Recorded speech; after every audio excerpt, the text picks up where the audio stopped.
6. Man Toga, SRS runway, auto thrust is loose. 80 knots, thrust set. 5500. 31. Rotate.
Morning, ladies and gentlemen. Welcome back to another live stream coming at you from South Georgia. Sitting here in Oakland, California in the sim, ready to go. One short, sweet hop in the 737-500. 600 from PMDG. Yes, we're going to pretend this is a classic 500 because it's way better than the 600, but we have a 600. That's the closest thing we've got to a classic style 7.3, and it's still going to be absolutely juicy. I wanted to do this stream just before I head away for a couple days, so we're going to end it with this one. A nice scenic route, beautiful weather, the sun is rising, the cafe con leches are flowing, Callie Simmers in the house, good to see you, Mysterious Mr. T, Velociraptor, Joe Johnson, the McAllen, A-Rot's here, Fubar's in the house, AJ Funari, what's up, good to see you, man, Zach Lewine, ooh, and Wingnut is here, wow, he's up early, he must be out on the road, get your ratchets and wrenches out, boys and girls, Boeing time. Yes, you are now permitted to carry wrenches and Leathermans aboard 737 aircraft, just in case you need to secure some of the panels.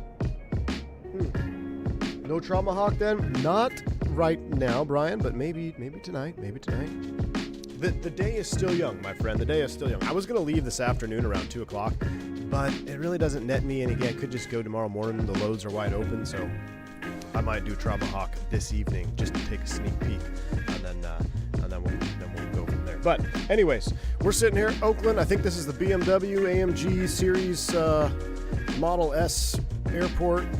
Absolutely pretty sweet little piece of scenery here, and it's way better than the default. The default Oakland is probably one of the worst in the sim. There's a lot of bad default airports, but it's just horrendous. And this one is a must-have if you fly in and out of Oakland. It is really nicely done. Good frames, of course with frame gen.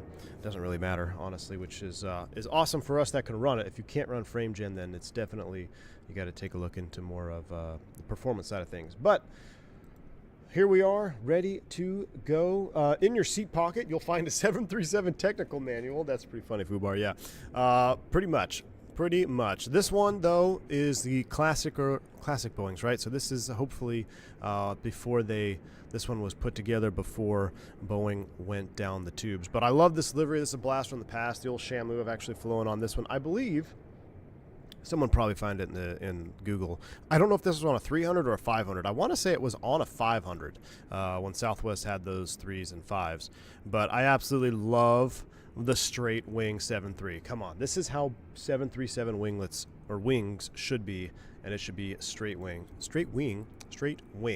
I love the short little 600 though. This is, I have the 7, I have the 8, I have the 900 737 series, but they're just, I don't know. I feel like you either got to fly the 9 or you got to fly the 600. Everything in the middle is kind of mid. I guess you could do the 700 because that's everybody flies the 700.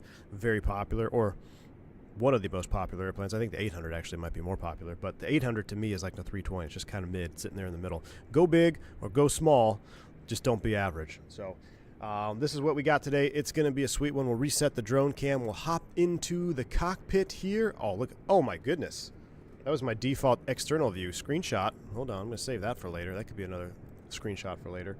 Now, into the cockpit we shall go. I got us retrofit with the eyebrow windows. I have the old school layout on the avionics. You'll see that here in a minute. That is selectable through the FMC, which is not entirely false for Southwest, because for a short period of time, they had their avionics with like a 6-pack on there digitally, which was weird, but then eventually they changed it. So we have that option enabled today. That's why it's going to look kind of funky for you if you're just used to the normal 7.3 stuff. And of course, we don't have any HUD or any heads-up display. So beautiful bird. I love the PMDG. People are like, oh, you never fly the PMDG. Why don't you fly? I love the PMDG. I think the 7.3, I mean, it is awesome. It is a solid airplane. I personally believe, in my opinion, the Fenix has pushed the bar further, and it is superior to the PMDG 7.3 product. However, that does not mean this is not good by any means. I love the performance. I love the frames. I love the sounds. There's literally nothing that I can complain about on the PMDG 737, whether it's a 6, 7, 8, 9. Now, I don't fly the 7.3, so if there's some differences between how the real airplane handles, then I don't know the difference. But just from an average simmer standpoint, cannot say anything bad about the 7.3, other than there's like no Fenix to GSX integration. So, oh, it was actually on a Dash 700 Tiger Dude. Really? That's interesting. I thought it was on like a 5. Okay. No, it had to be Tiger Dude. It had to be on a 500 because it had no winglets. Hold on. I'll have to look it up here in a second. Let's power up this airplane though real quick, and then we'll get things going. We'll get the battery switch on.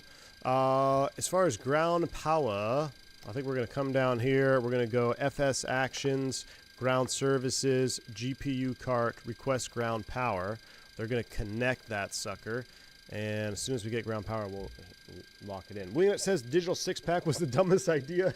Some boomer came up with that. 100%, man. 100%. Same boomers that came up with turning the Airbus lights around because they didn't operate the same direction as the 737. So from Airbus, the normal on is aft and off is forward. So that's how it was from the factory. But when the Americans started getting the Airbuses, they had to flip the light panel around because they didn't know which way was off, which way was on. They wanted it to be the same as the 737. So probably the same guy who boomified the digital displays. It looks like they had both. Okay. It was originally a Dash 500. That's what I'm going original Dash 500. Yeah, the original NGs didn't have winglets though, but did Southwest have any NGs without winglets? I mean, they probably did. They had pretty much every Boeing variant there was. For some reason, I thought in my mind that Southwest always had 700s with winglets, but I could be wrong. Didn't they have 300s with winglets? We have to look back at the history of Southwest. I really enjoy Southwest as an airline, as a, you know, I grew up flying. For me, going to the southwestern part of the United States, it was either U.S. Airways or Southwest. That was pretty much what my family flew on growing up.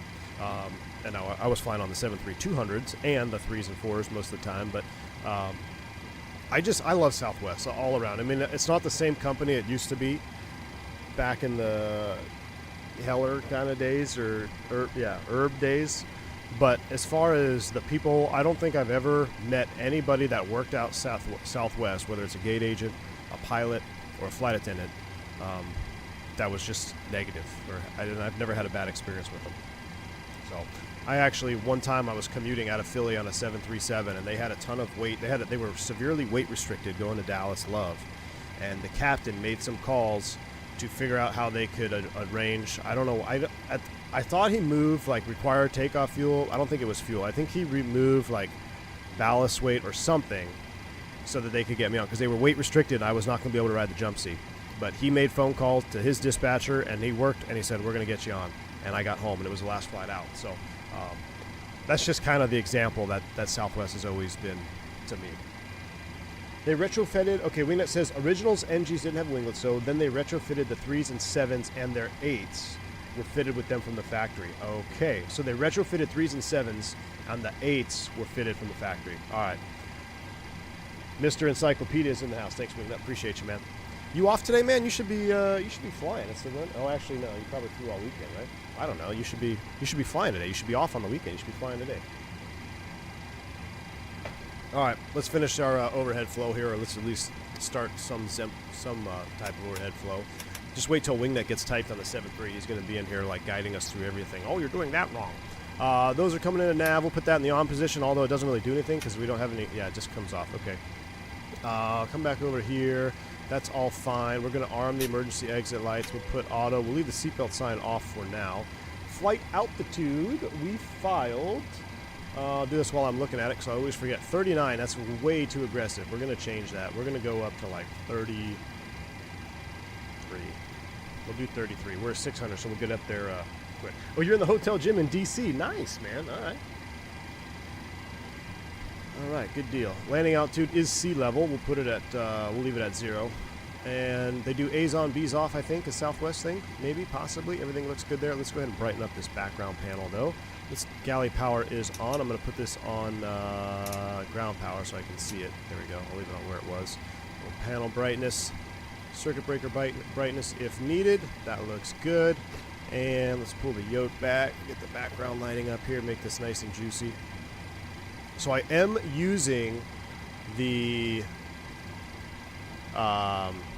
force feedback yoke, and it's absolutely awesome with this PMDG 7.3. So like right now, no hydraulics, very sloppy, very challenging to move. Once the hydraulics pressurized, that's in the profile with the 7.3 and the Bruner. It just makes it so much fun to fly.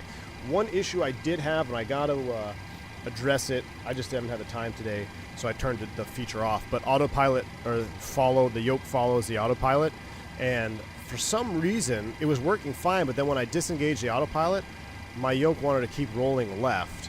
So I had to disable that function right now in the Bruner software so it doesn't follow the yoke in the sim, unfortunately. I mean, it can. I got to diagnose what would be causing that little bug, though. But anyway, it looks, it's just so much fun to fly with, I like a little bit of light on there. There we go. Cool. All right. Let's go ahead and start some initialization. We'll go FMGC. Now, I believe we have to do all the fueling and everything separate. So let's first and foremost, let's call the fuel truck over there. Let's go ahead and request refueling. Refueling truck is on its way. They're going to send their stuff over. Mr. Martini says, do you do any real-world flying and get caught up in the severe weather this past weekend? No, Mr. Martini, thank goodness. I sure did not. I was at home. I've been at home for the last couple days, so I haven't flown. My last flight was, actually, I take that back. I flew on, what, Saturday? Yeah, but we didn't get caught in any weather. We just went up to, I think, Newark and back. So, had a 40-foot per minute landing. Pretty nice. Digital display is so overcrowded, just make it traditional round gauge 6-pack. I know, John. That's what I'm saying. Like, that's what we were saying. The fact that they went to that length is just kind of, ugh. Fuel truck is in position.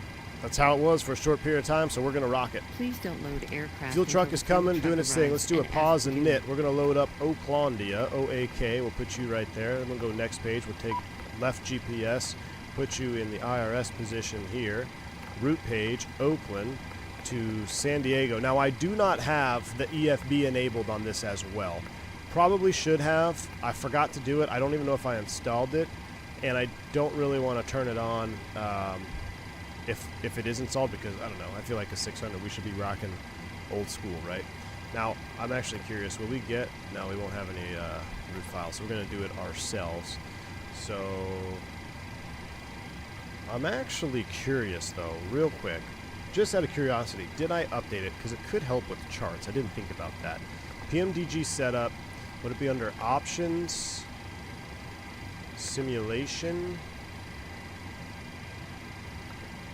I think it's like on page 10 or something, isn't it? Wait, previous page, autopilot, disc control, yokes move when lowered, no. You know what? This might have been what was screwing up my Brunner profile. Interesting. I'll have to look into that a little bit more. Tiller rudder. So maybe I don't have it installed. You have to have the EFB for the SimBrief uplink to work. Wasn't it on the simulation?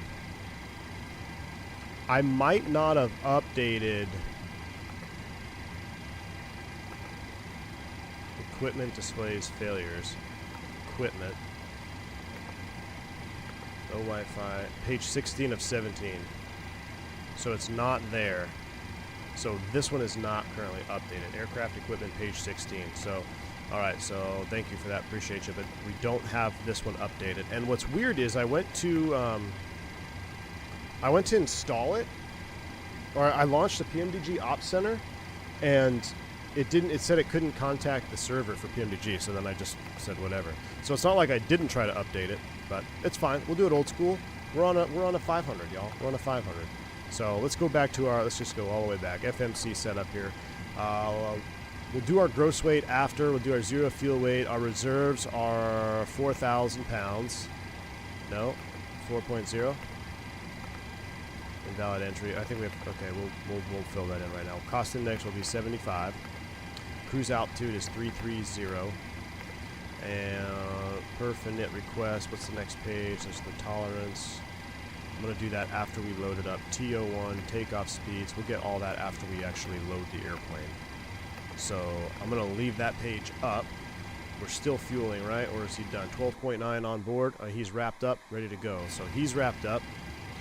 Let's load our actual flight plan. Let's go back to the route page, and let's depart Oakland on the... Actually, hold on. I need open up Navigraph. We filed Coastal 9. It's a super short, super easy flight plan to load in here. Just make sure we do it right. Import flight from SimBrief, please. Oakland to San Diego. Currently, let's look at the weather. It's 320 at 6. So let's go here. Taxi 10-9. Winds 320 at 6 out of Oakland. We'll depart on 30. So we'll go next page. Runway 30. Coastal 9 departure. And the transition was... Oh, wow. What was our transition? This goes right into the arrival. LA for the comics, too. Okay, that makes it real easy. That's one-on-one, so we'll activate that. Execute. Arrivals. San Diego. Localizer 27. Comics 2. LAX. We'll take it all the way off Lindy so we have the whole approach loaded, but we're not going to fly all the way out there. So that's in the box. That's pretty easily done. Look at the SID for any restrictions. Anything crazy out here. It's going to be a vector departure. No ATC online, so we'll set our top altitude. All right, that's simple enough. We'll hide the Navigraph. We will get our left forward fuel pump on. We'll get the AP ready to start, and we'll get the aircraft boarding. Boarding requested. Use the Ultimate Flight Tablet. No, it's not installed, Brian. Ultimate Flight Tablet is not installed.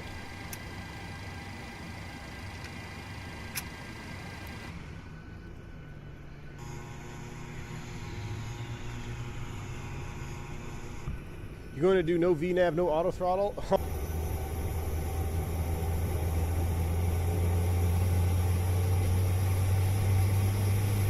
you want to board crew? Kyle Lewis, that's because it is the most archaic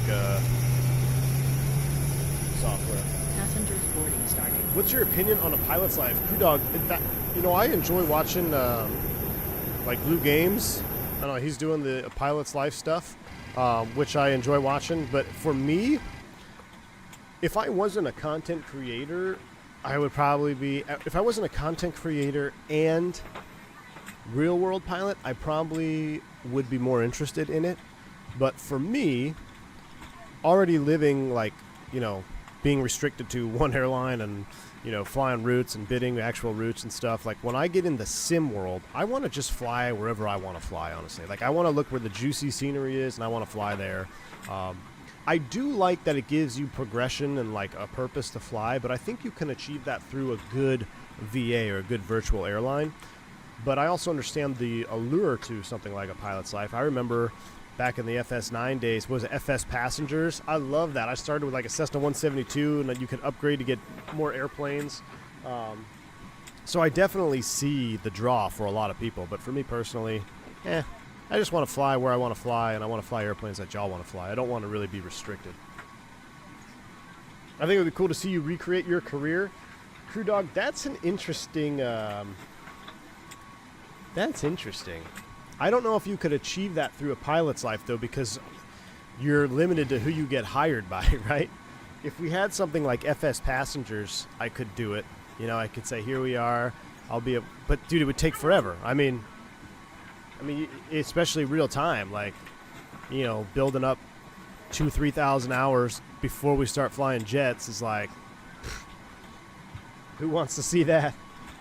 Speaking of V-Spirit Ops when? Ooh, probably when we get back, Steven. We haven't done V-Spirit since it launched, right? All right, let's go ahead and get the APU bleed on. That's about 3 minutes. We'll go APU bleed on. Let's get the packs on at the gate here for some air conditioning. Seatbelt sign. Come on. We can go ahead and put the APU on generator. So ground power is off bus. We'll come down here. Oh, they're loading, so we'll just leave it for now. Now we got some air conditioning. Left wing view is the juice. Man, I know, dude. This whole wing view is the juice. So I've got a couple. Ooh, there's a Southwest pushing back behind us.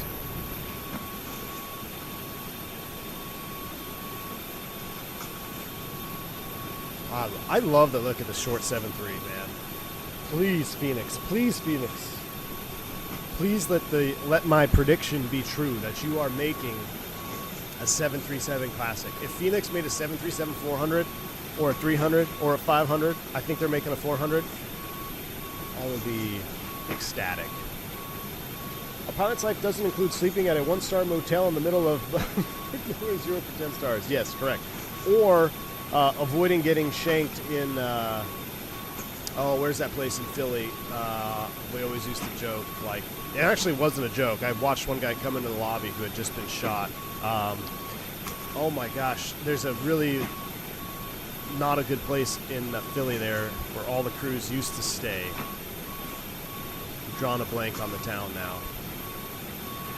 But yeah, after I saw a gentleman come into the lobby, like, it was like $60 out the door, which doesn't seem like a lot, but when you're an FO making $20 an hour before taxes, paying New Jersey state tax, $60 out the door for a commuter hotel is significant.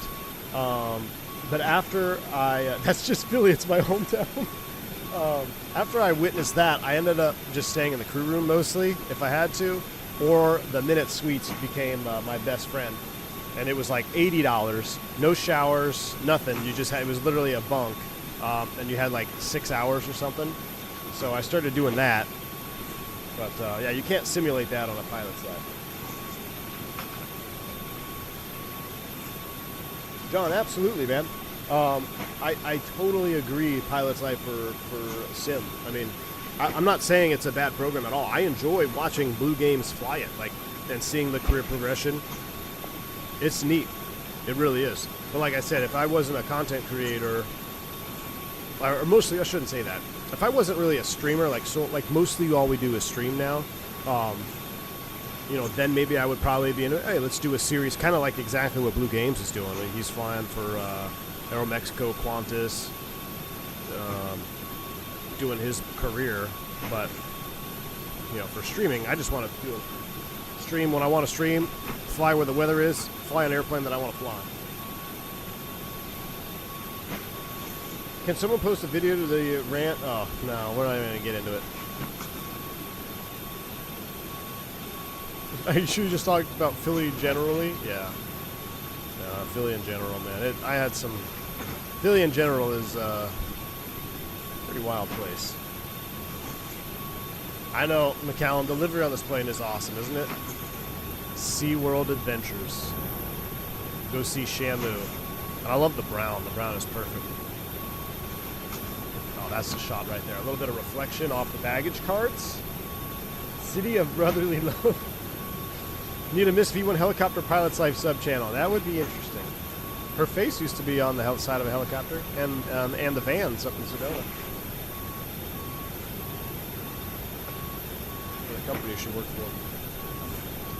Any pay-by-the-hour hotel might just guarantee you will see a shooting or a call girl. Actually, they should just list that as an amenity.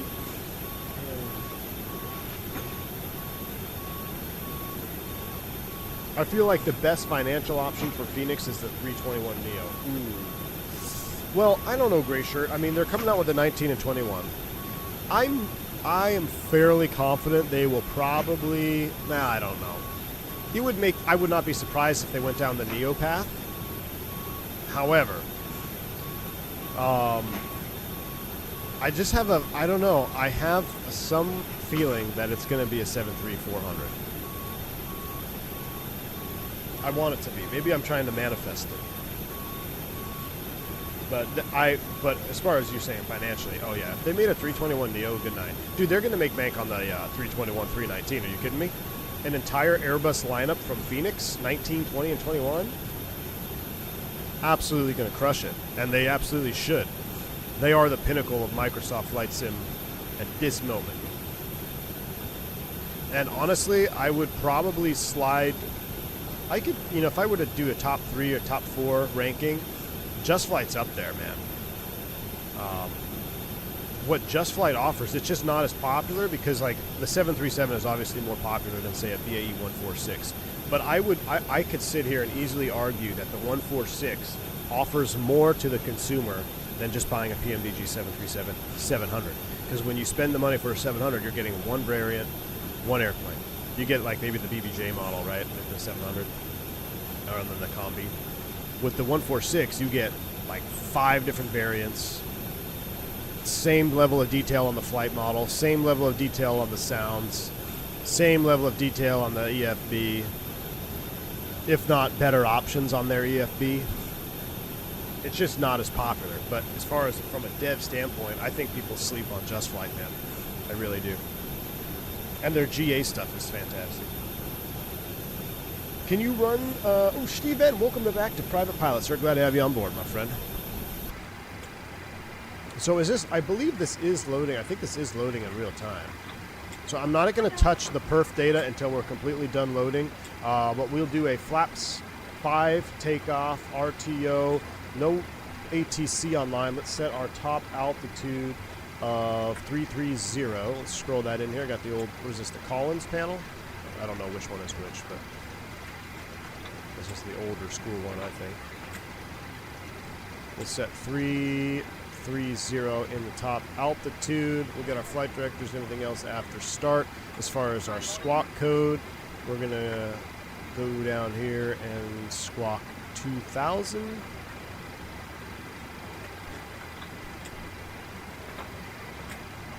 Oh no, I'm sorry. We have to squawk 6331.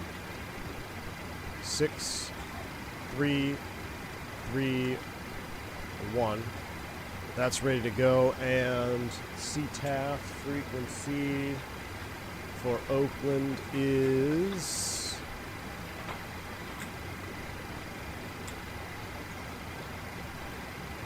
We're going off 30, so it'll be 27-2. Is what we should be on. 27.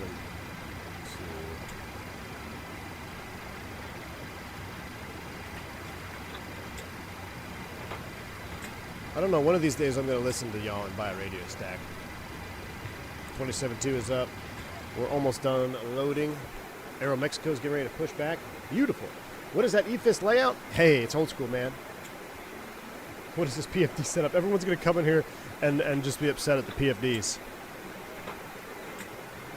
I agree with Just Flight. The PA-28s are a fun plane to fly in Microsoft. Probably one of my more favorite planes. Yeah, man. Yeah, the GA stuff has really impressed me from Just Flight. Really has. All of it, even their contract stuff, Black Square, because I think Black Square is kind of their own entity and they publish through Just Flight. I think that's how that works. But yeah, they're a great dev, man. I cannot wait for the 300. What is it? A300 B4, right? Yeah, the analog. That's gonna be sweet. If only they made a 727. Those displays are S tier. Oh, come on, gray shirt. They are superior tier. Kelpill, having a wonderful morning, man. Hope you're doing the same. That PFD is wrong. I think a Fenix 73400 would be mouthwatering. It sure would, Black Shark. Oh, Jackson Smith, how do you get it? I'll show y'all real quick here before I forget. I did want to show. It's in your PMDG settings. So you go setup, you go aircraft and displays, and displays type. So instead of a PFD ND, you want EFIS map display. So now this is a question. I don't remember. Were these single queue or split axis queue? They're probably split axis queue. But it's displays PFD page 1. And this is how you would get to have the digital 6-pack is how you call this. And this is what Southwest actually did run for a short period of time when they started getting delivery of their NGs to kind of help with the transition from just straight classic aircraft, no auto throttle, so it just no VNAV, and to kind of keep that harmony between the types, this was an initial thing that they did. And they eventually obviously switched it and went to your traditional Boeing view. But we'll hit the magic barrel ref key. Our loading is done. So let's go back to the init. All right, so with everybody loaded up here, let's go ahead and do this. And 0 fuel weight. There we go. And reserves. Now we're going to take 4th hour. We'll execute that. Perf init request. What will that do? Will it actually send speeds for me? I actually don't know. Let's see what happens. I'm going to leave that page over there for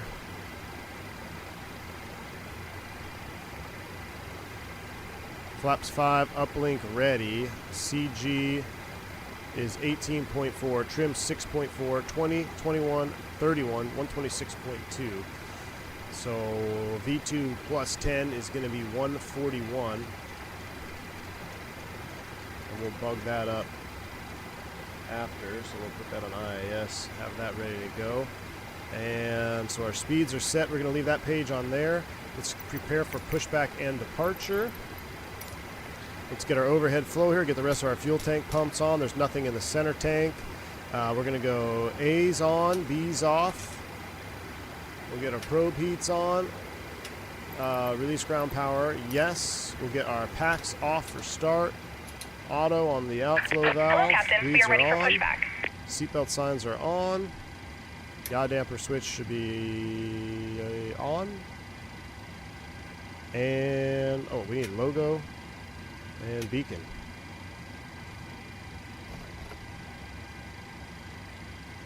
Transponder will go TARA. Departure checks completed. Bypass pin inserted. Oakland traffic, Southwest 357. Going to be pushing back off gate 28, taxi in 30. Oakland traffic.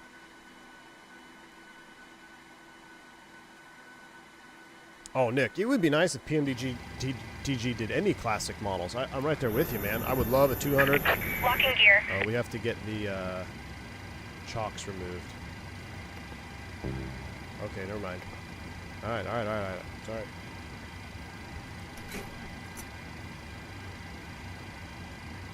Set my brake. Luke Wallace, good to see you, man. The seat upholstery is what makes the 73 a 73. Reminds me of the motorhome we had in the 80s. Nice. Oh, we're doing a lift today. Oh, wow, we're getting fancy, Southwest. Southwest getting the Ferrari tugs out. Oh, I just hit my Bravo. It's not mounted because the throttles are in the way. Let's see. We need to go nose to the right, tail to the left. Okay, now I'll remove the chocks. Chocks are removed. Release parking brakes, please. Brakes are released. Commencing push. All engines clear. Start at will. All right. Let's go ahead and push it on back. Why are the displays like that? Because that's how Boeing displays are. I'm just going to start trolling. No, it's because that's how Southwest ran it back in the day for a short period of time. And we're pretending that we're flying a classic 737-500.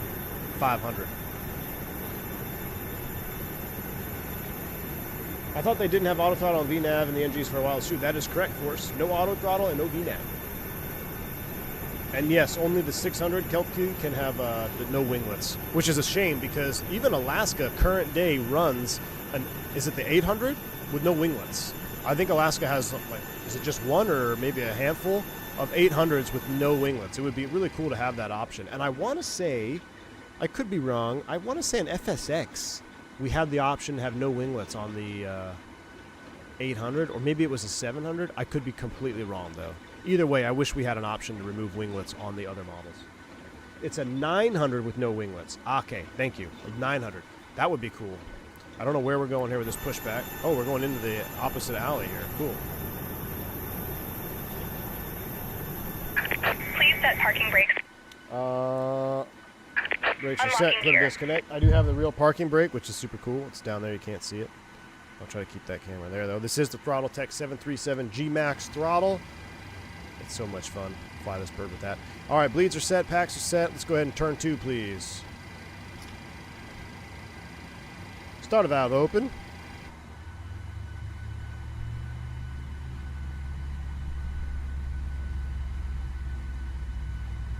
Wait for max motoring, and then we'll flip the switch.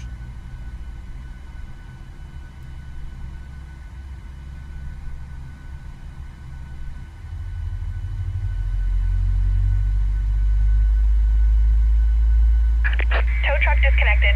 Bypass pin removed. Left is clear, right is clear. That's interesting, John. He says the 2 or 3 900s that were test aircraft before winglets were certified for the 900, so the wings aren't structurally rated for them. That's interesting. That's very cool. I didn't know that. See, we're learning Boeing facts. Y'all are like, oh, you want a Boeing hater. I'm really not. Really not a Boeing hater. I'm more of a classic Boeing fan. All right, good start on 1. Let's ground 1. Or good start on 2, rather. Grounding 1. I love having the start switches bound, too. It's so nice. Go max motoring. There goes our pin. Tug toe pin wave off.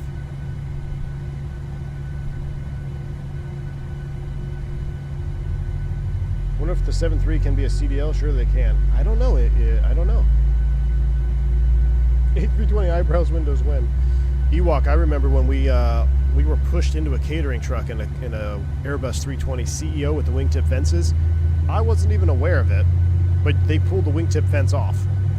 We actually had to cancel the flight though because of the weight penalty for the MEL. It was like a 6,000 pound weight penalty, and it makes sense when I think about it because I think the original Airbuses didn't even have wingtip fences, like OG 320s, but it was shortly thereafter. But yeah, when you look at an Airbus winglet or wingtip fence, you're like, you can't remove that. You sure can. They pulled it right off, and we were going to fly it, but like I said, with the fuel and everything we needed, it was just going to be we couldn't do it with the weight penalty. All right, generators are online, B's are on. Let's go ahead and shut off the APU bleed. We're going to go auto, packs are on. And no anti-ice. Window heats are coming on.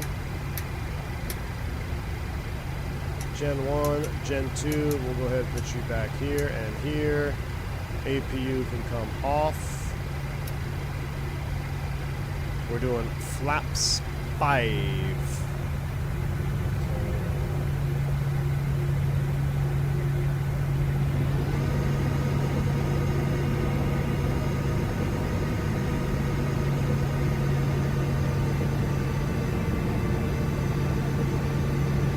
For some reason I thought the slats were going to come out first.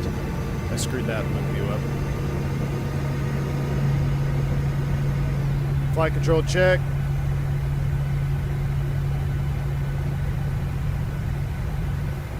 We are flaps 5, RTO, flight director 1, flight director 2. We're going to be heading off the ground. Or no, actually, we'll be LNAV, VNAV off the ground, right? Yeah, we will, because it's a FMS departure. All right, let's go. Taxi lights coming on. Oops, that's the start switch. Don't hit that. Brakes released. Open ground, Southwest 337 taxi, runway 30 open.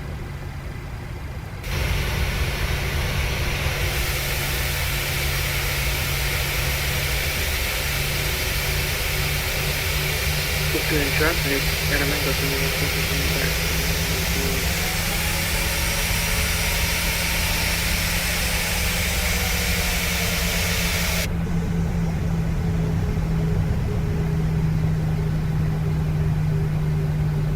Airline Mexico getting ready to push back.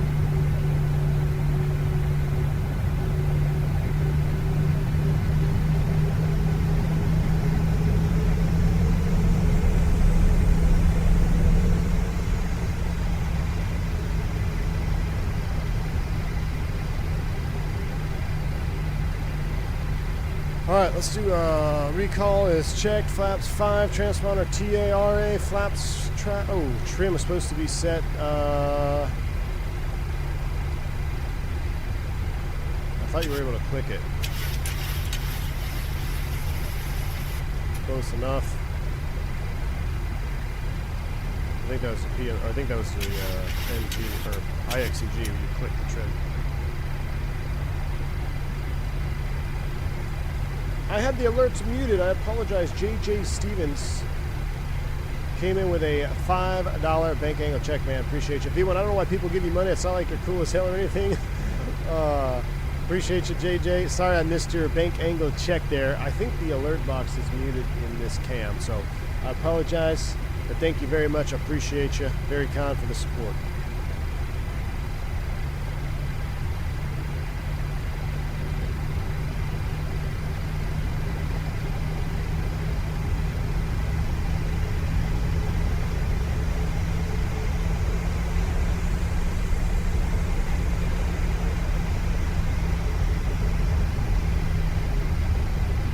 Andrew R., good to see you, man. Welcome. That PFD is cursed. Yes.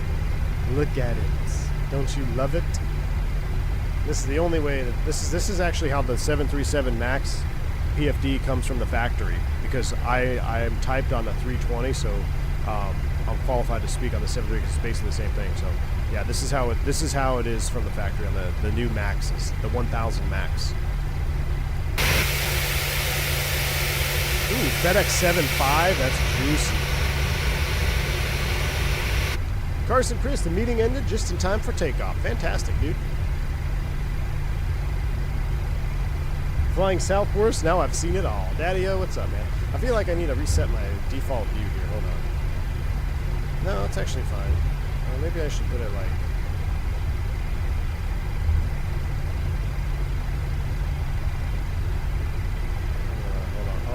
Click and drag, hold on. I think like that. I think that's what I want. Is that turned a little bit? I'm trying to set my view perfectly. Alright, there we go. Got a new default view set. There we go. Nose wheel steering is pretty terrible. Yeah, it doesn't taxi great. I will tell you this, the Fokker F28 BAE 146 have some of the best nose wheel steering. Oh, and that Fenix, obviously. With the tiller, especially, I'm using my tiller over here. You can't see my hand on the tiller, but it's some of the, yeah, it's much better than this one. This is going to be an absolute rocket of a takeoff, too. Miguel, appreciate you, man. The sounds are pretty good. Really just wish the engines had a little more howl during the 40% takeoff run up. Yeah, a little bit. Well, is that on the NGs, though? I feel like that was really prevalent on the classics. I think you're right, though. I think it could use a little more. But the sounds are pretty dang good. We'll spool them up 40 from inside view. Nanook. This is the new Boeing version of PFD displays. We got a gun at Toga. I want to hear the sounds. I don't hear anybody on final. Oakland traffic, Southwest 357. We're going to depart runway 30 Oakland. All right, are y'all ready? Let's get out of here. Let's hit this little light bar thing. These are coming on. Cont. What do you say?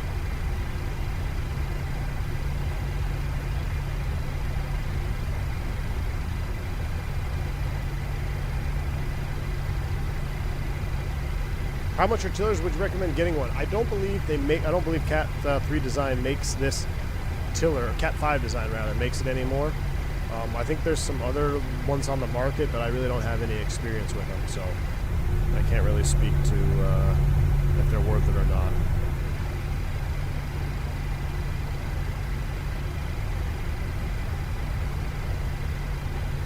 Yeah, that fuel pump howl on the classics wing nut, I know exactly what you're talking about.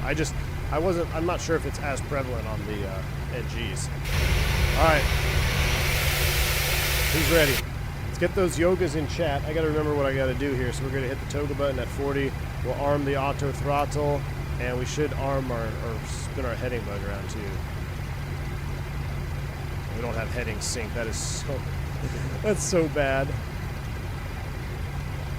On departure, let's actually make it a Coastal 9 278. We'll make it a 278 heading on departure. Southwest 357, flight heading 278, runway 30, quick takeoff. Heading 278, 30, quick takeoff, Southwest 357. Rolling coal, baby. Here we go. Spool them up 40.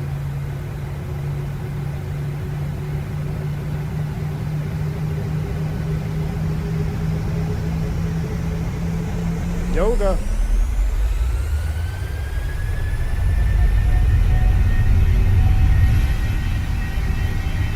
All right, here we go. Oh, I can't reach my throttle underneath the thing here. N1, LNAV, VNAV, Toga. Here we go, throttle hold. The acceleration's insane.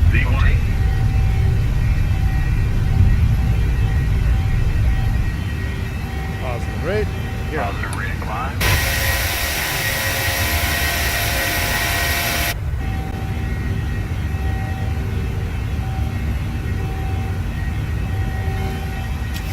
$20 degrees max, even if the flight director demands more.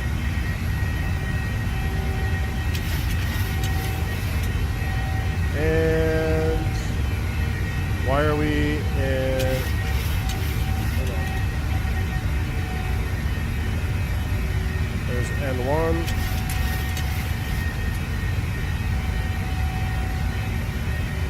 Now let's go ahead and select heading. Heading select.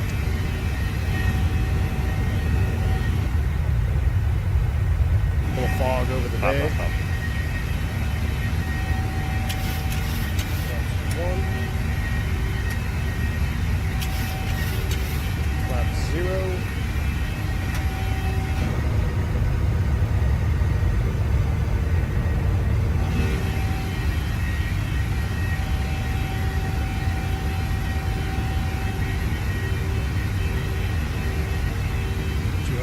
Knots.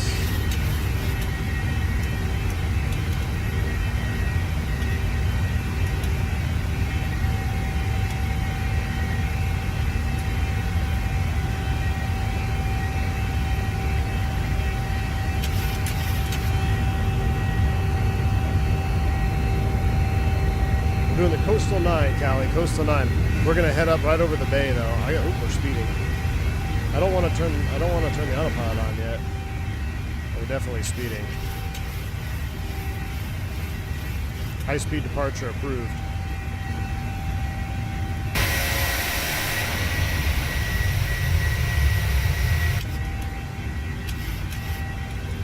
Tell you what, let's do this. Let's go level change, Command A, 250.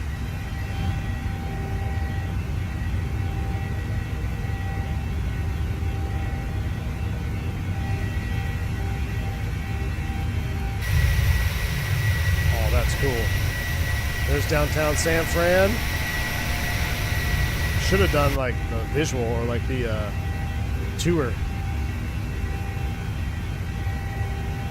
Making a left turn.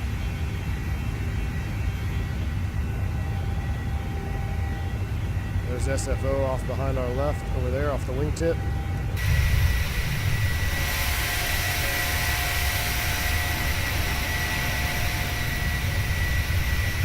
Oh, boats down there. Tanker coming in. Oh, this is a cool shot here.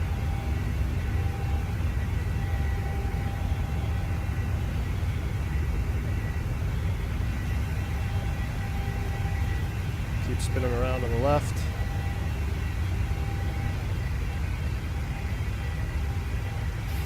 Let's go ahead and increase speed. 280. Keep that left turn coming all the way around.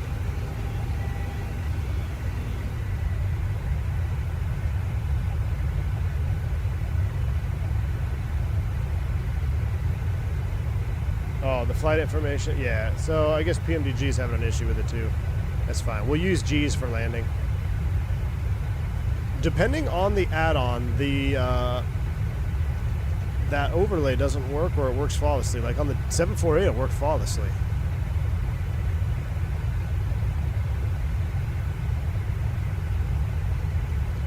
Oakland traffic, Airline 714, taking off from with 30, Oakland traffic. Wait, Oakland's trying to change their name to San Francisco Bay Airport, Oakland? Really? I was not aware of that at all, dude. That's pretty weird. Oh, that's cool, though. A little hazy, though. Not the best day for sightseeing. Still pretty spectacular view. Go full screen on there for you.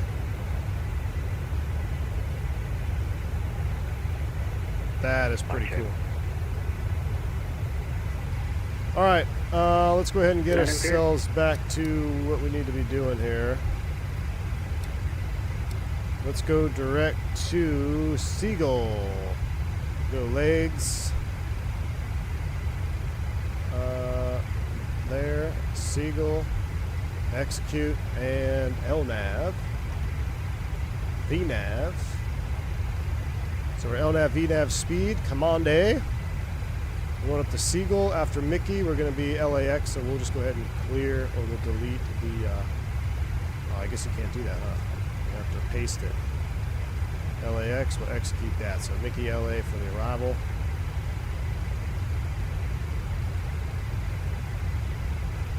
And we'll go RTO off, landing gear lever off, and we'll go ahead and turn all our lights off as well.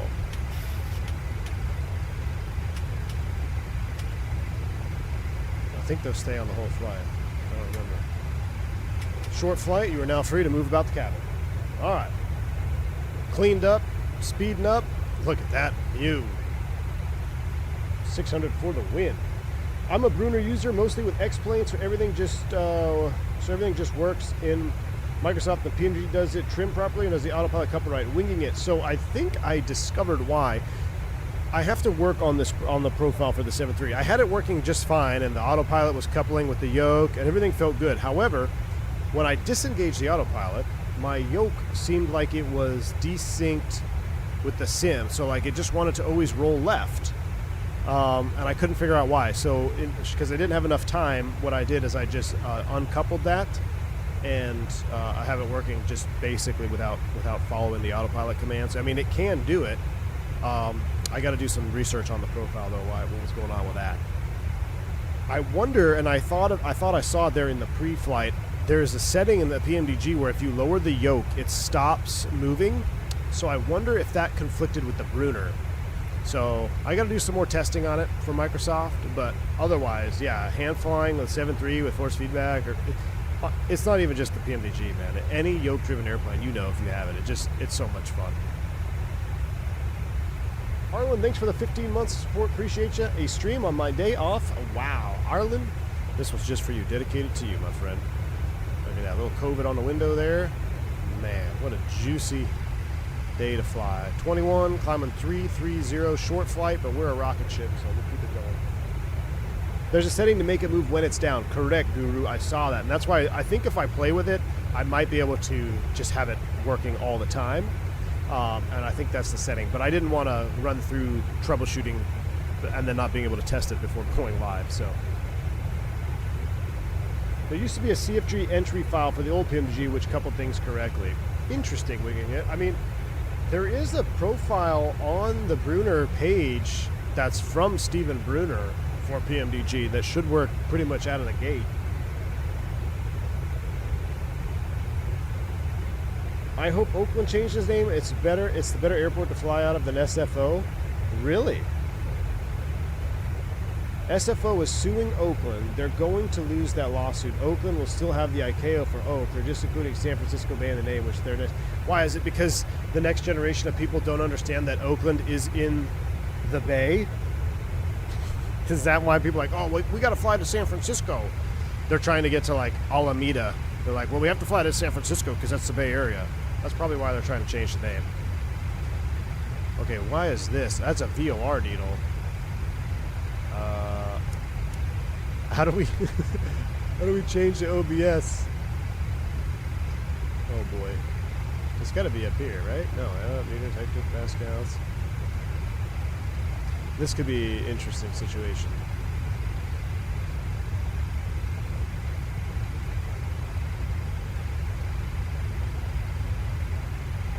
We're 25 for 3-1 though. I didn't know there was all this drama though going on about San Francisco and Oakland. They're trying to boost their search engine results. Yeah, that's what I'm, Lauren. That's what I'm saying.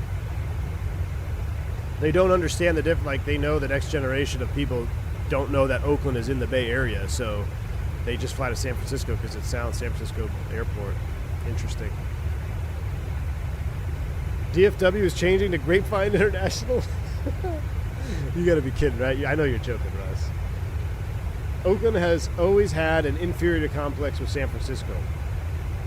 Well, Mike, back in the day, San Francisco was far superior to Oakland, but now they're pretty much equal in the low superiority, if you ask me. They both kind of stink compared to what it used to be. I mean, oh, back in my day, but it has nothing to do with people not knowing. More people with becoming so reliant on Google and Google not knowing. But if people knew, then why would they Google, Lauren?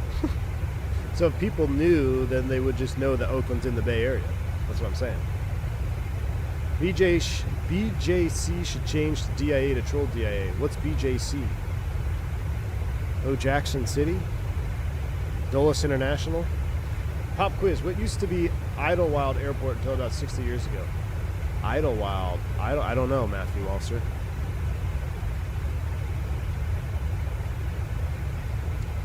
It's like how every airport in South England is called London something, even though they're over near London. Oakland is losing everything anyways. Baseball team, football team. Let's call it San Francisco and get rid of Oakland. Yeah, you could. Oh, JFK. Oh, that used to be Iowa. Interesting. I like San Jose. There we go. Let's just go San Jose, man. San Jose Airport, better than both of them.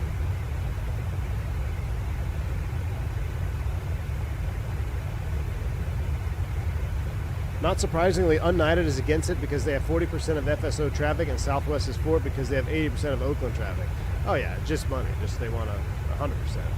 I just thought that's silly. They're actually suing each other over it. I mean, come on. Like, that's politics at its finest, chat. Forget all the other potential problems that you are dealing with. Let's just. All right, where is the course needle on this thing? I know it used to be. Oh, that's the heading bug. I thought I changed that HSI over. I don't know. We'll just leave it set for the Loca, I guess.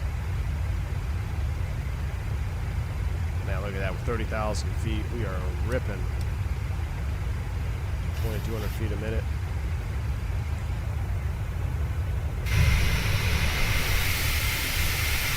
Shamu's going to SeaWorld this morning.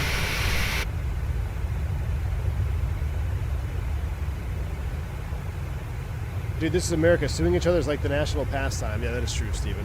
100%. John Wayne with the steep climb out. Well, oh, yeah, I like John Wayne Airport. You mean San Francisco Bay Area, Silicon Valley, Oakland, South San Jose Interplanetary Airport?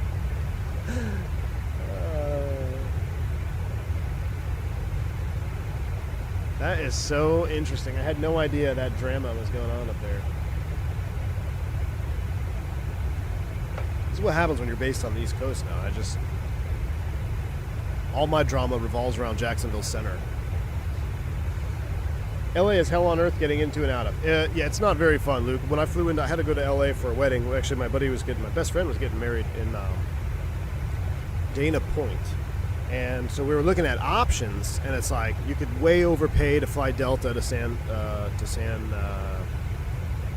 John Wayne. Because I didn't want to non-rev it because I was the best man. I was like, I don't even want to think about the stresses of non-revving. I just want to have a ticket. And my wife was coming with me, so we were going to buy tickets for this trip. And it was like, pay 3 times the amount to fly a clapped out 7.5 from Atlanta to John Wayne, or pay a fraction of the price and go into LAX. And that's what we decided to do. So we flew to LA and then rented a car. But yeah, getting from LAX to the rental car center on the bus, and then it was in the middle of traffic and the roads were closed, and then, yeah, it is not easy by any stretch of the imagination. It's not easy at all. LA is my home airport, and yep, right now it's an absolute nightmare. Yeah, Kelly, there's construction, right? I haven't been there since then, but when I was there, it was last fall. It was just construction, everything was all jacked up. Obviously, get the 7.5 into SNA. I thought about it, Wingnut, but it was insane, man. I could have bought a ticket to friggin' Tokyo for the same price as going to John Wayne. All right, we're level 330. Seatbelt sign is off. We're cruising. We'll set up for our arrival here shortly. We got to do a loc approach. Hopefully, we'll be straight up visual. Let's go outside and enjoy some exterior views while we can. A little short Boeing, baby Boeing, gotta love it. I think there's a center online. Let me double check. Have I ever been to John Wayne? Oh yeah, tons of times, man. I love John Wayne. John Wayne is actually one of the more pleasant airport experiences in all of California, if you ask me. Flying in and out of John Wayne, super easy and convenient for passenger pickup, passenger drop-off. Super nice, clean airport in the airport itself. Fun airport to fly into because it's a short runway. Fun airport to fly out of because you have noise abatement.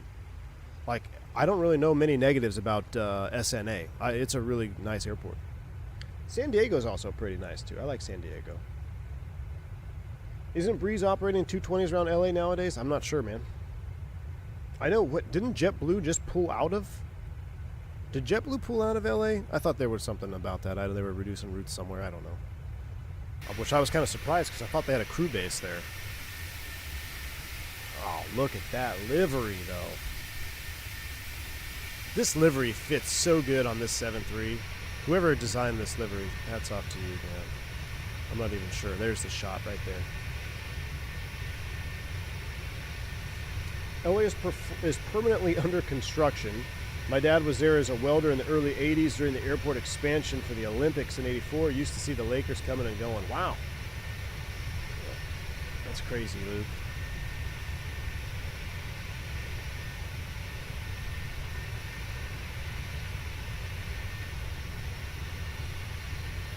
I think it was Long Beach. Oh, maybe it was Long Beach that they pulled out of. Is there an airport you'd like to go in real life? An airport that I haven't been to? Yeah, I'd like to go to Gibraltar. Ooh, we just hit some turbulence. I'd like to go to Kathmandu. But I'd want to ride the jump seat because I'd be scared to be sitting in the back. I don't know. I bet he basically lived there, man. This is making me want to rent a Mustang and drive up Highway 1. Steven, do it, man. Look at that. Highway 1, old PCH down there. Meet up with Callie Simmer, get some cafe con leches. So was this Monterey Bay? I think that was Monterey, right? That's Monterey Bay. My grandparents' house out here somewhere in the mountains. Well, I mean, I want to be in the front, but that's kind of the vibe to be on this back tail here. Let's do it like this. I'll tell you what.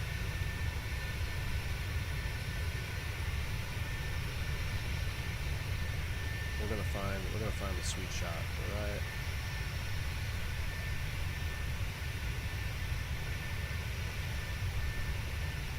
right there. Down PCH, baby. Are we flying to Shamu to San Diego? You bet, Orion. You bet, man. That's where we're going. San Diego. German for Stephen Hayner. Man, I made a homemade cafe con leche today because I'm not at the office, so it's kind of a far drive now to go there and just get coffee. I made my homemade one, but it wasn't as good. What do you think U.S. airports don't make it to the top 10 best airports in the world? Why do you think? What do they lack with Doha and Singapore? Well, they're not government subsidized, for one. Number two, have you been to America?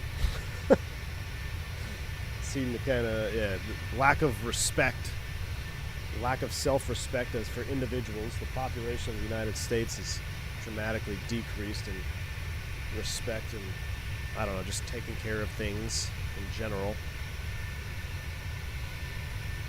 Too many Americans running around. Yeah, exactly. It's just a lot of the, I mean, there are a handful of airports. Like, let's focus on the good ones. Like, like I said, John Wayne is a good airport. San Jose, I think, is a pretty good airport, pretty well run airport. Burbank, honestly, for as packed as that airport operation is, I mean, it's a pretty decent airport. Let's think East Coast. LaGuardia, I always call it La Garbage. It's definitely stepped up. They finally got the remodel done. They finally got all the, got rid of all the old stuff and updated it. Much, much nicer of an airport now. But, I mean, you still have the old rundown ones. I mean, LA is just like the airports that are almost too big for their own good. And they just, to get anything done, it's just massive amounts of money that they just don't spend, or it just takes forever. Palm Springs is a good airport. Yeah, I haven't been there in a long time. Ontario is nice. I used to sail between San Diego, Dana Point, and Catalina Island. That is awesome, Dougal. That is, talk about good views, good weather too, man. That's the place to sail. If I were to sail, that's where I want to sail. Oh, MSP. Oh yeah, don't let me forget. MSP is one of my absolute favorites, honestly. I think MSP, as far as operating from a pilot's perspective, MSP is one of my favorite airports to fly into. Not because it's challenging or super juicy terrain. It's just, it's got everything that you want to eat. It's clean. It's kept up well. The airport runs smooth. You've got parallel runways that don't intersect. You've got a departure runway that's angled that doesn't intersect your other parallels, so you can launch off one runway and still land on two runways. I don't remember being 50 in line at MSP ever, I might have to do with traffic too, but MSP is a really well-known airport. Phoenix, Phoenix is another one. Phoenix is, I think, a really nice airport. America's friendliest airport. MSP should be a crapshoot. Okay, well, for the perspective given the layout. Well, Lauren, I'm only speaking to non-alley giant and Scum Country. Like, they park on the other terminal. I've never actually been over there. I did one charter out of there, I think. And actually, so at MSP, there's that whole other terminal side that's detached. The one time I did a charter into there, we had to get, as a crew, back to the main terminal where all the other airlines are. And we rode, the only way to do it was we had some guy in a tug, an open tug, drive us all the way across to the runways and everything. It was awesome. I mean, we're hanging on to our flight bags, where the flight attendant's hanging on the back.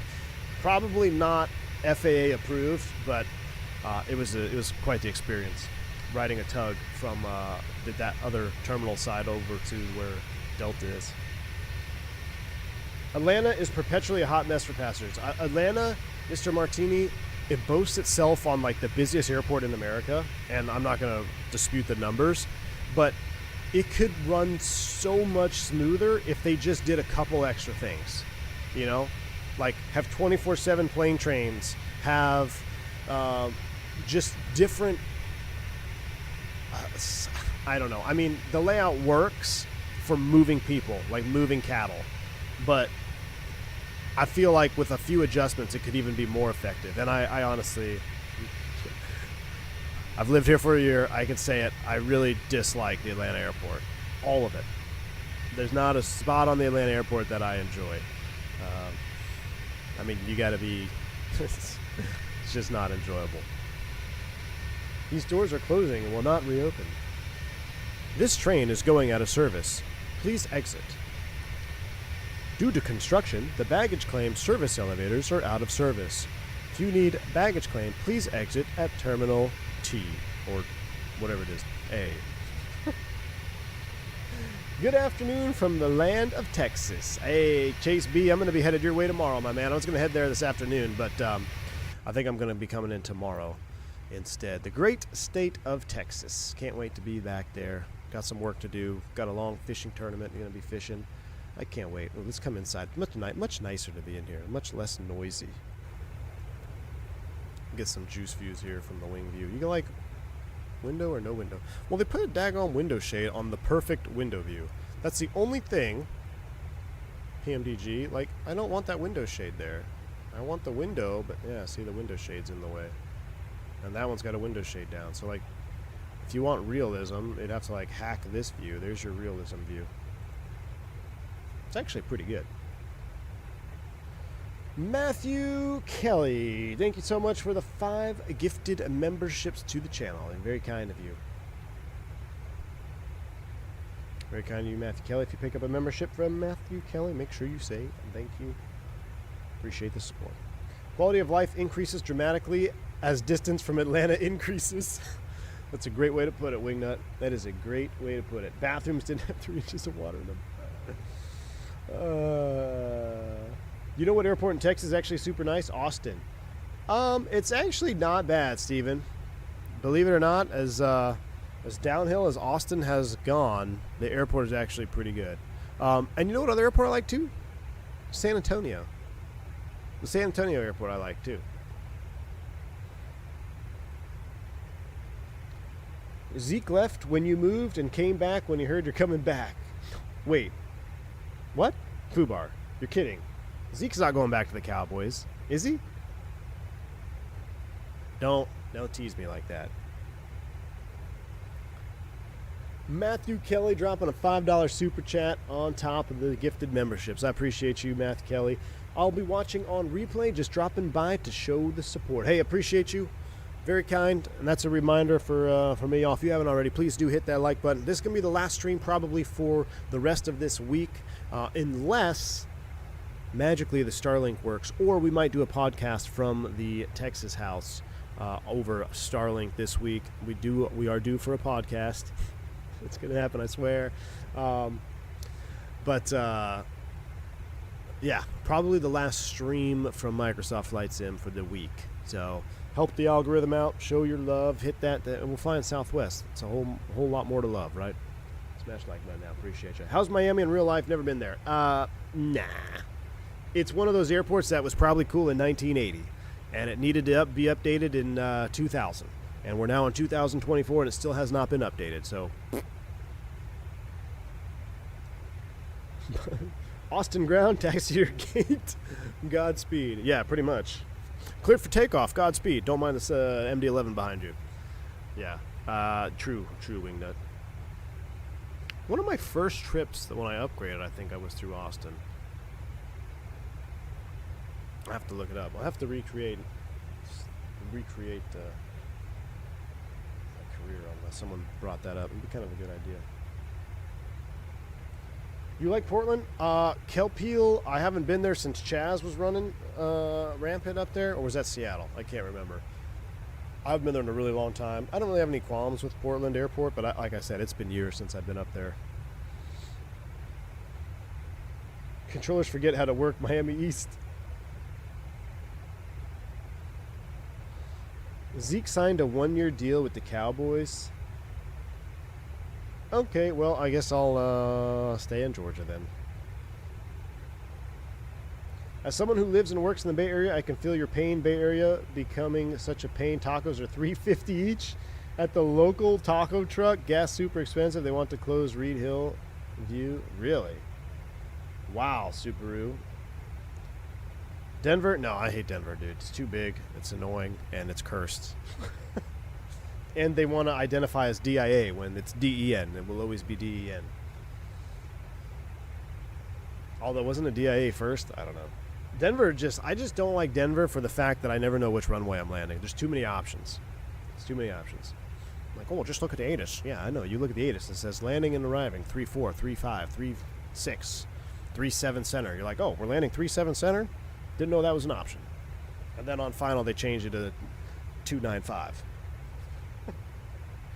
Unsubscribing. Have you seen the avionics update from the Synaptic 220? I did. It doesn't get the juices going for me, man, if I'm being honest with you. 220 is a glorified regional jet with a lot of glass. I'd rather have an INI. I mean, yeah, it's just... I'll fly it when it comes out, but it doesn't get the juices flowing for me, man. I think it's a cool-looking airplane. I don't have any, like, negative things to say about it other than Fly Navy flies it. So we gotta talk some smack about it, but... I mean, it's just a lot of glass, dude. Might as well fly 787. Same with Salt Lake. Expect 3-4 left, 3-4 right, or 3-5.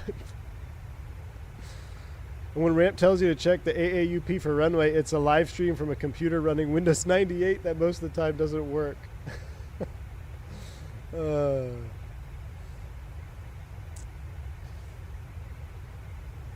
need a magic 8-ball to figure out what runway they're going to put me on. Which one? Oh, Denver? Or which one are you talking about? Do I like Houston? Jeremy, you know what? I don't hate the Houston, if we're talking intercontinental. I haven't spent enough time in all of the terminals in Houston. Like, I've only really gone out of, like, 2 of the main domestic terminals. Well, no, I've done international out of there. I don't like Houston Airport for one reason. If you come back on international for our hotel pickup, we have to, like, go back to domestic, and it's a pain. You got to take the train, then you got to go walk all the way through the internet or the domestic terminal. It takes almost an hour to get to the location where the bus picks up, and the hotel is like 20 minutes away. So that's the reason I don't care for Houston. But as far as an airport standpoint, I don't love it or dislike it, if I'm being honest.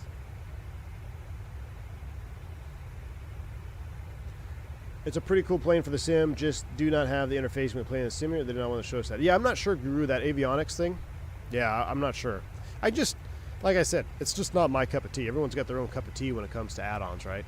And just me personally, I will fly it, definitely. I'd love to check it out. I would love to. I mean, is it INI? Well, Synaptic. I don't know if they'll want to do any pre-release stuff. I mean, I would love to check it out. And I will definitely fly it. It's got some good routes. Good airlines fly the 220. You can fly some cool stuff with it. But for a personal, like, attraction to an airplane, it's kind of like, meh. I would probably be more excited for a massive update to the E-Jet series. And that's, I have an obvious connection with the E-Jet because I flew it, so. Wingnuts.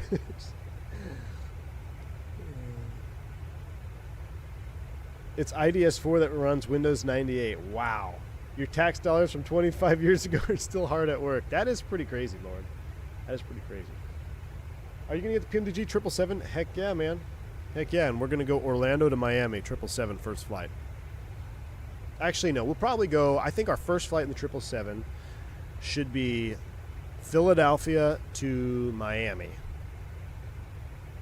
Simulating, or maybe Philadelphia to Orlando, or actually, I don't know, we could stretch the legs on it. Why don't we do like Philly, or I'm sorry, why don't we do Kennedy to Miami? I think that's a good 777. Like a domestic, semi-long flight, kind of get used to it. We'll play with it up at cruise, try to figure out what everything's doing, and then we'll be ready to take it on some long hauls. But yeah, I'm excited for the 777. Not super excited. I would be more excited for a 737-400 from Fenix than the triple, but I'm really Philly to LaGuardia in the 777. Actually, Steven, yeah, we'll have to do that. Don't we have a bet, Steven, or is that with Mark? I think it was with Mark. We've got to land the 777 in Kathmandu, right? Lauren, I'll check it out. I can't believe it's actually legit Windows 98. That's some crazy stuff. All right, we need to actually. This is a Boeing, right? So it starts down on its own. No ATC on right now, so let me just do a quick preliminary setup here of the arrival for Houston on the charts. I won't even pull it up for you guys. You guys know what charts look like by now. One of these days, we're going to do a chart. You know what? That might be a good idea for if the Starlink works. So if you're unfamiliar with what's going on, I'll just show you since I have it up now. So this week, I'm going back to Texas, our Texas house, and I'm going to be trying to see what the extent of Starlink can do as far as uploading. I don't have high hopes of it being able to stream, so I will probably end up having to go to the office situation again. However, I'm going to be testing it, and what I think would be a good idea, we could probably get by with like a charts stream, you know, like not doing ortho, not doing all of it, but just looking at charts and going over charts and procedures. That might be a good idea. We would learn charts, you all can ask questions, and we dedicate a live session to understanding different terminologies, or if you have questions on certain charts, we can look them up. That might be a good test. We might actually have to do that instead of a podcast. All right, so we're coming off of LA on the Comics 2. It's going to bottom out at Nado at 6,000 feet. So let me scroll in 6,000 here. Because because doing a chart stream, it's not like we're just looking at a stationary chart. So it wouldn't, even if the uplink wasn't that good, it'd still be plenty sufficient to point at symbols and stuff. So that's what we're going to do, chat. We're going to do that this week. So be looking forward to that. It probably won't be a very exciting stream for some of y'all. It'll probably just be the hardcore viewers that want to learn stuff. But I think we're overdue for that, because I keep seeing a lot of stuff. While I don't fly on VATSIM very much anymore, and we do have off Lindy. We don't need it. We'll probably go to Vida on our approach. I keep seeing a lot of things in the comments like, no one knows how to do charts, no one knows how to do this. You know, with the introduction of Microsoft Flight Sim came a ton of new simmers that lack some of the basic understanding. Plus, it's a good refresher for all of us. Let's do it. FAA to JEP charts. Oh man, dude, I haven't looked at an FAA chart in so long. I probably would have questions. I would have to look at the JEP chart to help decode the FAA chart, which is funny, Guru, because when I started out, until I worked for my first 135 carrier, no one wanted to pay for JEP charts if you're flying domestic. So you just used FAA charts all the time. So I got really, really comfortable with FAA charts. And then the first time I started flying freight at a 135, they're like, here's your JEP charts. I'm like, oh my gosh, what is this? But it's all the same information for the most part. There are some things that are shown that aren't shown on other pages. The number one thing I can think of is the plan view, or is the airport overlay on the FAA chart. I really wish they had an airport or runway overlay on the JEP approach chart, just so you had an idea of where you were landing, but it's not too much of a big deal. Now, most of the information is identical. You just have to know what the symbols mean.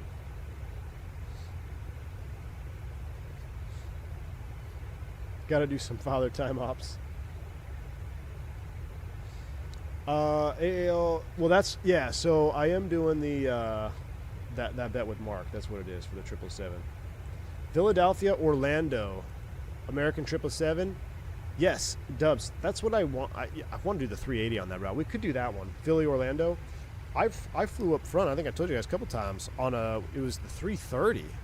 They were running 330s, U.S. Airways, between Philly and Orlando, and they were full. Sometimes it was a 7.6, but man, that ortho was looking good this morning. Look at that. Ortho was on fire this morning. Let's go back to that window view, though. You're going to overfly LAX? I sure are. Is there a way to make a one-time purchase for worldwide charts? I don't believe so, Oregon Aviator.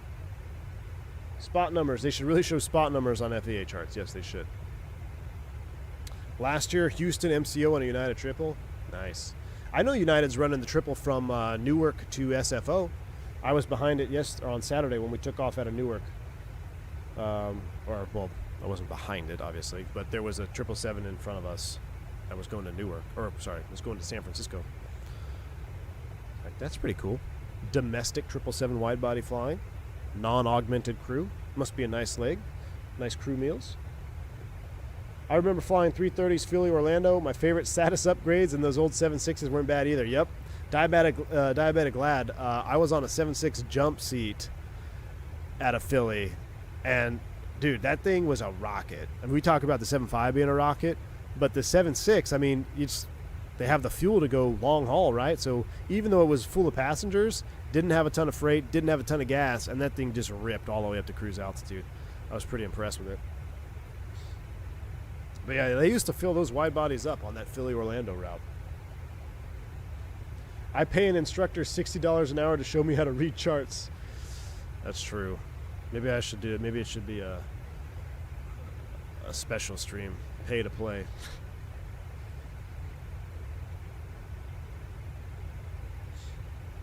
United's putting new hires on the 777 out of SFO. I was jump sitting home while talking. Yeah. Oh, yeah, man. 24 triple. So, well, he's not 24. I think he's like 34. But two of my closest friends from flight school, they're both on the triple out of SFO now.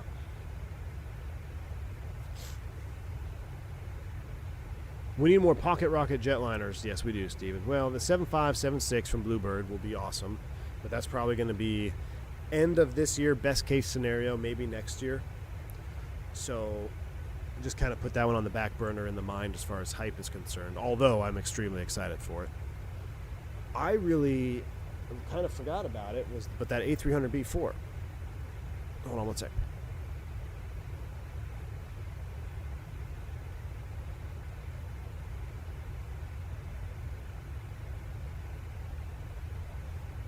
Have we discussed the Cinematic 220? We have, a little bit. But I want to see it in the sim, interfacing with the actual airplane, not just. I think I would have been more hyped for that instead of them just showing like the systems. I didn't, to be honest with you, I didn't watch the whole thing. I think I watched like 5 seconds of it. I'm like, oh cool, it looks just like a FMS trainer. I'd like to see more European flights, but then I would. LOL. We got to do more, dude. We got to do more. Here's the thing, dude. Well, once the triple releases, then we can fly out. We got a Euro Tour V2 for 45K subs. Euro Tour V2, baby. Imagine a 7.5 modern engines. I know, Mo. We talked about that yesterday.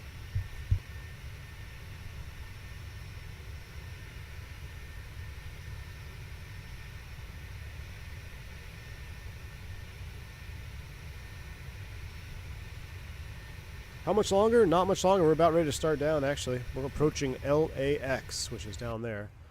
We are about, I don't know, 30 miles, maybe 35 miles from TOD. Top of descent. Look at that 600, though. This airplane is probably one of the best bang for your buck purchases too on the sim, because how much is a 600? It's pretty cheap, right? And it's all the same systems, all the same fancy features you get in the 7-800.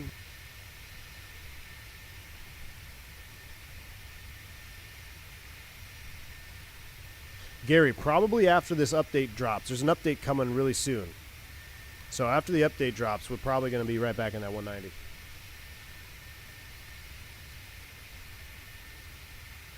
Imagine if Rolls-Royce could still build something half as good as the RB211, yep.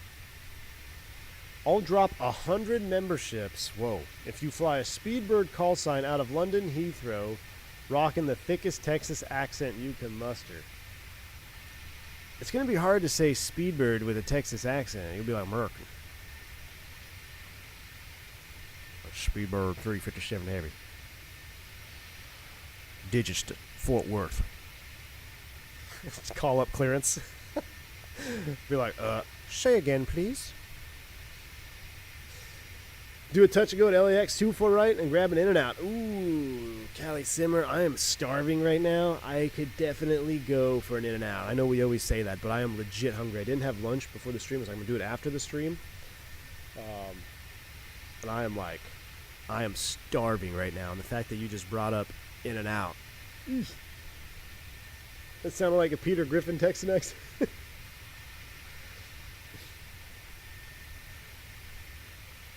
Speedbird 357 Heavy. We need digits to Fort Worth. Instead of Roger go yeehaw, I just go yee yee. Yeah, this bird $35, man. $35 for a PMDG 7.3. Biggest scam is paying $70 for the 800. Then if you want the 700, it's $70.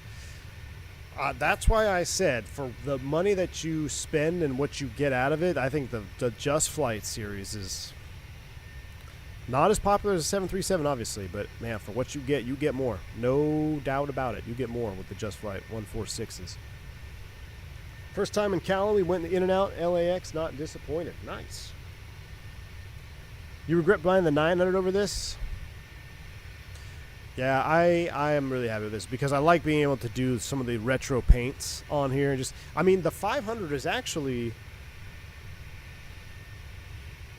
it's only like a few feet difference in the 600. Maybe I think it's like less than 2 foot difference. Someone can probably look it up, or maybe it's the 300. It's not much difference in either the 3 or the 5 as far as the overall length is concerned. So it really can kind of emulate that classic 737. I was just thinking about door dashing Whataburger. Ooh. Al W. He prefers that Whataburger over the In-N-Out. The battle among Texans. How is the difficulty of the BAE? Phil. It's Brian's like it's way harder. No auto throttle. You have a very primitive auto throttle. You have the TMS, the throttle management system, which once you understand how the airplane works and what it's trying to do with the automation level, you have to learn the BAE 146 level of automation. Once you learn what the automation does, it becomes easier, but definitely not as easy as a 7.3 because it is not a true auto throttle. It's not a true VNAV. With the UNS-1, though, you have VNAV planning. You can be pretty accurate with your descents. But you just have to learn how that level of automation, or you have to understand it. And once you understand it, it's not terribly difficult. But what it is it's more of a workload. So you've got to, it's kind of one of those things you got to, walk before you can run, crawl before you walk type things. So I wouldn't just fire it up first flight ever, go, Miami to Philly on a 146 on a Friday night. That's him. So it's you need to spend some time with it first, and then when you're comfortable, then you'll be able to take it on that. So no problem. Oh, there's LAX. We flew right over the top of it. Going to SeaWorld. Oh, that's kind of a cool shot right there. I'll catch the rest on replay. Peace out. Guru, take it easy, man. The 600 is heavier, has a longer wingspan, more powerful engine, and 10 feet longer than the 500. 10 inches longer. 10 inches. That's nothing. So it's basically a 500 is what you're saying. First time in and out Vegas last year, caught the norovirus? No way. Well, here's your problem, McCallum. You went to the in and out in Vegas, dude. Vegas is another place that's just way, way clapped out, man. I don't like Vegas at all. Like, I avoid Vegas if I can. It's unfortunate that Flights and Expo's in Vegas. I'm sure it's cool for a lot of people that want to gamble and stuff and that are, like, in their 20s. But, like, Vegas is just, for me, ooh. Like, how much cooler was Houston with a flight museum and all that stuff? If you want to party and you're young, which is the majority of flight simmers, I guess Vegas is a good spot. But, yeah. Or San Diego. I kind of went like San Diego. I think I would have been more hype about that. I don't know. Vegas in July, too. That's the other thing, Big Sierra. Ooh. All right, we're approaching TOD. It's time to start looking at some stuff here. We are actually on TOD. Thrust levers are coming back. We're spooling down. Here we go. Sounds up. Engines down. Seatbelt signs are coming on. Las Vegas is the answer for what if herpes had a city? Yes. I'm pretty sure the hotels themselves have herpes. Like it's just built into the materials in the hotel. You go to Vegas to lose money and gain an STD. Where's Mike P when you need him? Mike P loves his Vegas. All right. We're on the descent. Let's actually plan some stuff here. Let's come. Drag required. Nah, you're fine. Let's go to the init ref page. We're going to land 40 for cinematic purposes, of course. 40, 126, and we'll probably plan it. Localizer, 110.9 and 275 on the approach course. There's the course knob I was looking for. It was right in front of my face. 275.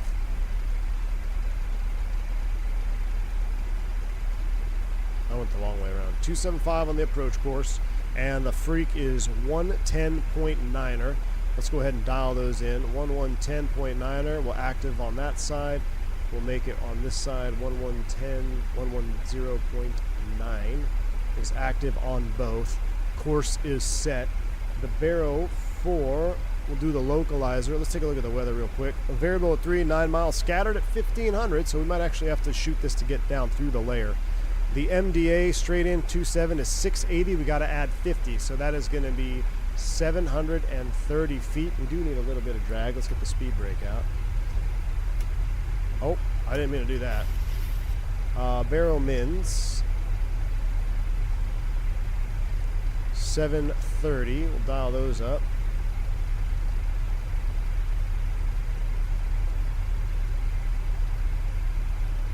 Wait, what is it? Yeah, 680 and 50, so 730. No! Okay, it saved it. 730. Dun, dun, dun, dun. Imagine having to scroll in your barrel minimums. That's awful.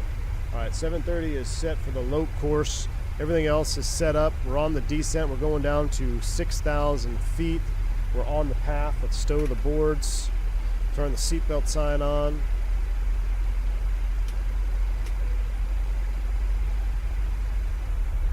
There we go. Iron Man, 26 months support, dude. Appreciate you. Oops, didn't mean to turn the sound off. Very kind, man. Glad you're enjoying the content. Here's to the next 26 months. Okay, cheers. Gotta eat. Nanook, take it easy, man. Man, y'all are going to get food. I'm starving over here.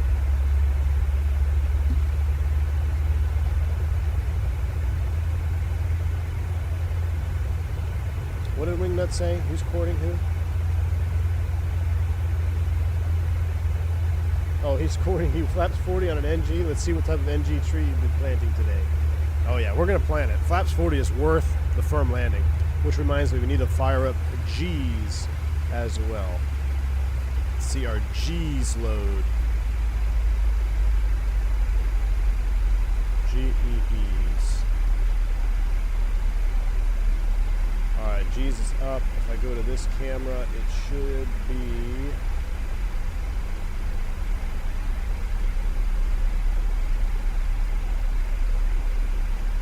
go, and now if it pops out, you will see it. Cool. All right.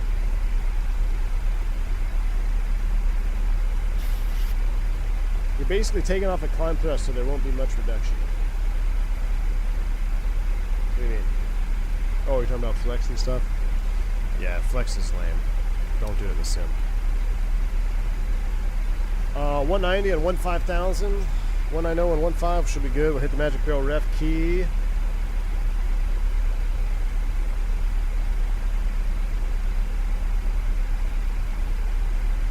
Where is it? I pressed it, but like, where is your altimeter setting actually? Over here? Yeah, 2994. Alright. Coffee's wearing off. We'll go auto brakes 2. This thing will stop on a dime. Change it for CWS and fly it like a Dash 200. I'm going to turn everything off once we get the airport inside. I want to hand fly this puppy. Last I heard, he's a chief pilot of Southwest 320 fleet. Yeah.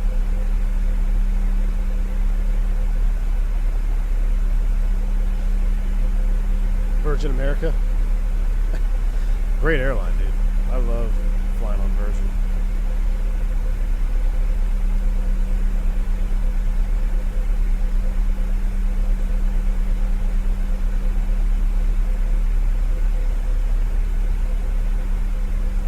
Might have to get some tacos for lunch. Ooh. I think that's why V1 doesn't like the 7.8. It's designed to take off with a D rate, which is more effective than flex, hence the shallow climb out. Ah, that's a valid point there, Scotty. Yeah, I don't I don't like all this save fuel, save maintenance, super mid technology we have now in modern airplanes. Full send, DC-8, max thrust every time, max reverse, polluting, rolling coal, baby. That's aviation to me.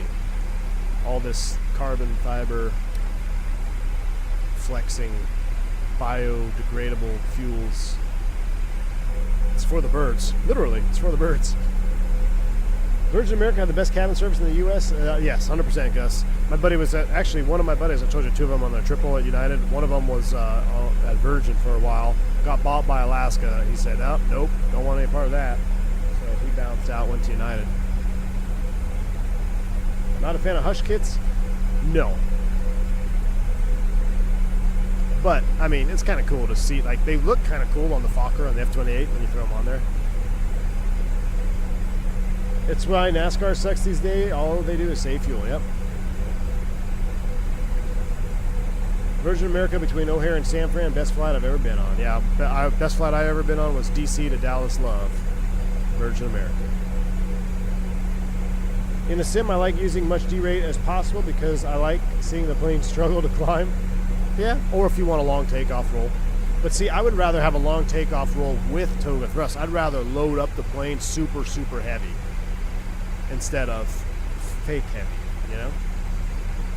Come on, it's called progress. Yeah. That's why they give me a paper straw and a plastic cup, right?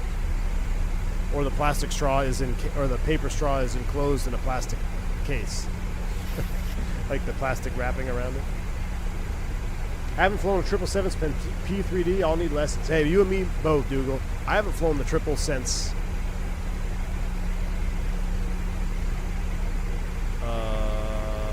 FSX. Was there a triple? I think it was an FSX. I don't think I flew it at P3D. I think it was it a Captain Sim 777? I don't remember now. Yeah, Dougal, I haven't flown a 777 for, but look, it's basically a Boeing. It'll be fine. It's a 7.3. It's what the 737 NG should have been. I don't know. We'll figure it out. We'll figure it out together.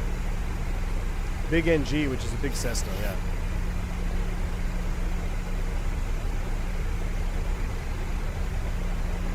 Any chance we convert to Tijuana and get into some trouble?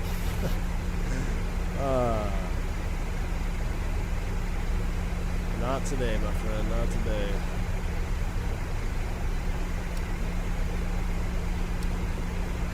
Alright, we're on our way down. I guess I should. San Diego. Well, San Diego's online, not. Actually, San Diego's ground is online. 23.9er, so we'll throw them in the standby.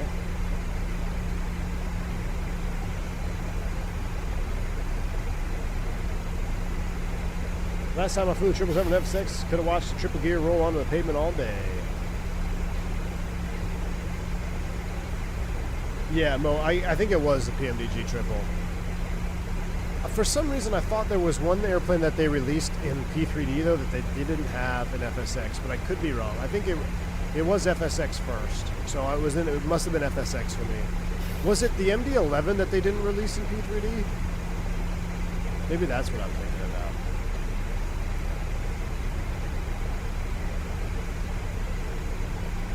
Alright, Samos at 7,000. We're below 10. Let's go ahead and get all our lights on.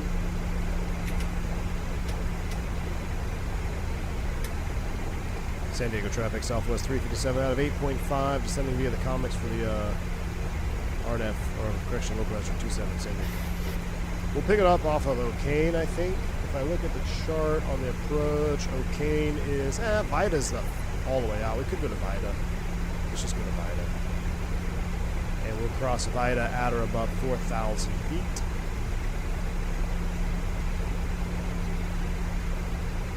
Speed brake action helped get us on that speed bug. We're just a tad fast.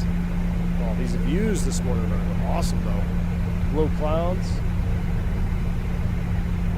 And maybe it was the jet. Okay. Maybe that's what I was thinking about Gustavo then. It was the MD-11 that never made it to P3D. Naturally, because the Aviator, I think you're right, there was a way to like hack it. Yeah, I enjoyed the MD-11 more than a triple in FSX. I really enjoyed PMDG's MD-11. I also really enjoyed their Jetstream. But I don't know, if you guys remember, there was that interview with the PMDG dev, or Robert Randazzo, whatever his name is, and he said that he likes 3-hole airplanes. I don't know if that's foreshadowing, and I've never once ever, I mean, I'm sure they wouldn't care anyway, but like, if they were making a 727 or an L1011 from PMDG, I would like, I mean, they would never say yes, but like, can I apply to just be, like, I will work on, I can do texturing. Like, I just want to see the project behind the scenes. I would be so excited for that. It sounded like he was alluding to something else, but I don't know. The MD-11 didn't sell, though? That's such a shame, man. Maybe they should do a DC-10. Alright, what I'm going to do is I'm going to do a speed initiative here. I'm going to select 210. So we're going to do a speed 210 knots. Oh, I already did it there, so that should be fine. We're slowing down. And we're going to descend all the way to 4,000 feet. So we'll dial in 4. And we're just going to level change it now. We're going to get off the VNAV path. We made all our restrictions. Level change for 210. Let's go ahead and get flaps numero uno.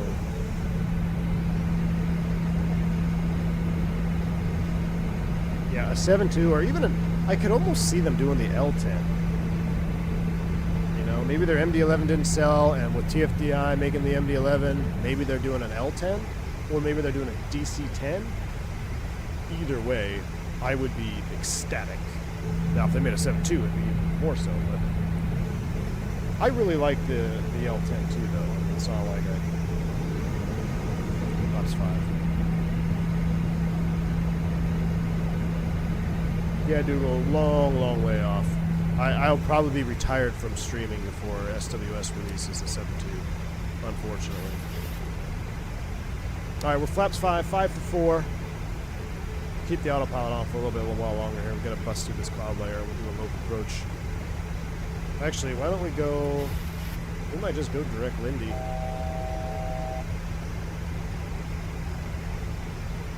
Five for 4. Check. It's the exclusion of the magenta. They all want automation. Yeah, that's true.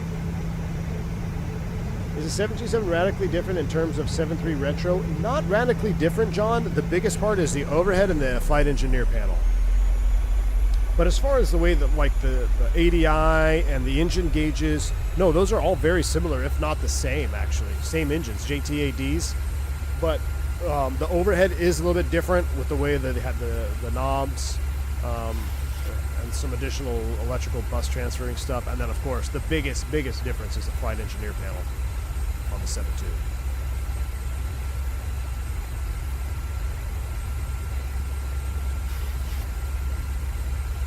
Alright, we'll go direct landing once we get a little bit closer. We're 210, 4,000. San Diego traffic, Southwest 357. We're about to go direct Lindy for the local 27 approach out of 4,000 San Diego traffic.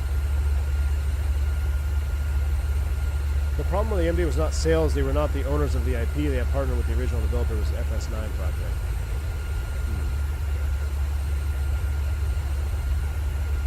I don't know. Interesting, Gustavo. I mean, it would be awesome if they did. I mean, he did say he likes 3 holes, so I would hope. Alright, we're going to go direct Lindy, execute. We're going to slow to 180 as well.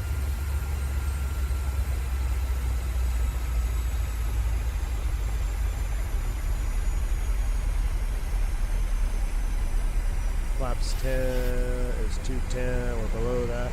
Let's go flaps 10. Oh, look at that flap shot. I mean, this wing view, though, is spot on. I love the PMDG wing view and the flaps. It's so nice. What a fantastic add-on. What a fantastic. Look at the dirt on this livery.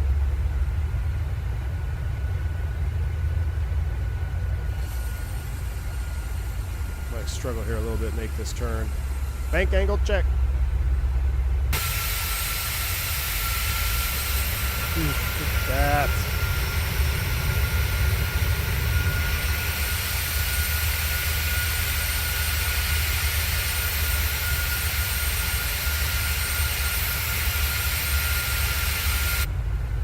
That is neat. Oh, there's someone on downwind too. Look at that. All right, let's get replay up and ready to go. Flight recorder is ready.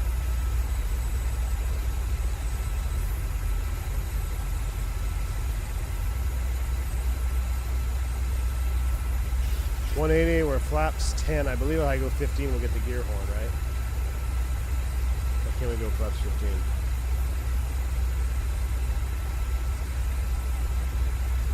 All right, as soon as we intercept Vita here at 4,000, I will go green needles to localizer. Final approach altitude is 2,000. We've got to step down at O'Kane. Let's dial in 2,000 feet.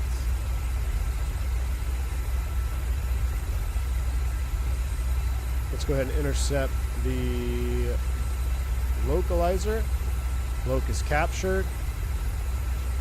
Vertical speeder down. Let's do 900, see where that gets us at. Oh yeah, we can keep on coming down. O'Kane's at or above 3. We're easily going to meet that. Let's keep it going with the level change at 180. Recording is on.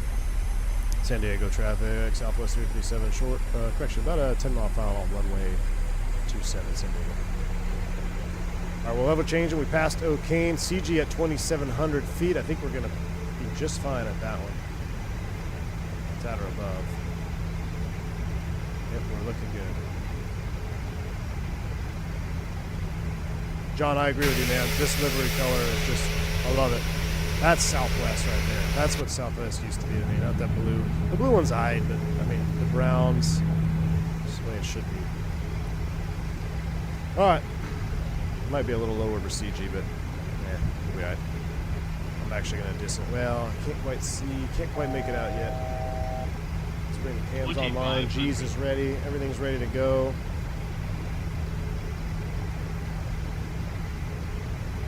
Once we hit Rebo at 2,000, we'll start down to our minimum descent altitude. Yeah, CG was supposed to be at 27. We blew through that. We'll be all right. What's our init ref speed again? Our init ref speed is 126. All right, so I'm going to manually set the throttle levers to where they are. They're there. I'm going to go ahead and disengage the autopilot. I'm going to turn off the flight director. I'm going to give myself the bird. And we're going to disengage the auto throttle. And we're going to set one, what did we say, 20, maybe 131. Yeah, 126 and 5, 131. There's Rebo. Gear down.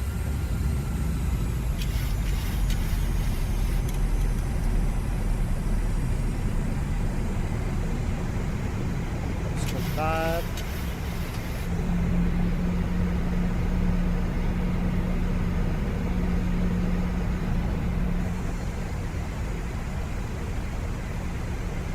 Coming on back.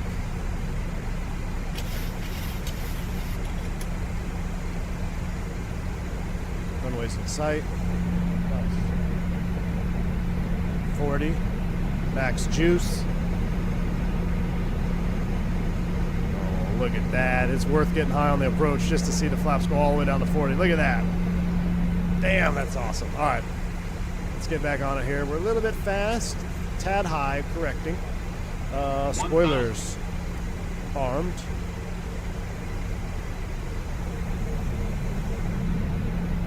So juicy.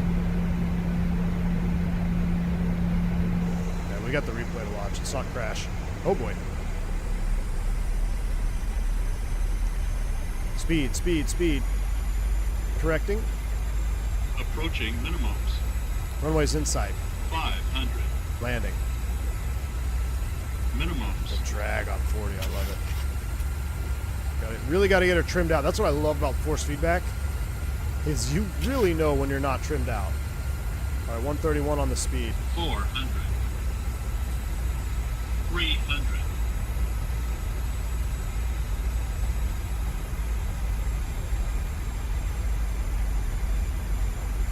I should drop it in low here over the parking garage. Let's see if we can get a little low. Yeah, pretty much right on path. 200.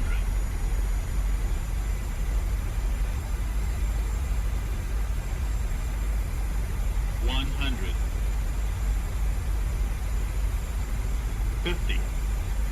30. 20. Check. Close. Hold the attitude.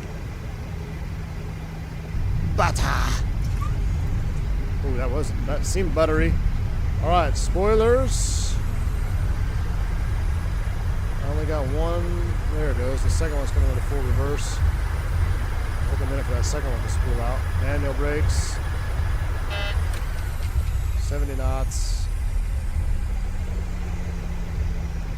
Ladies and gentlemen. What was that? It seemed like it was butter for 103 and 1.01.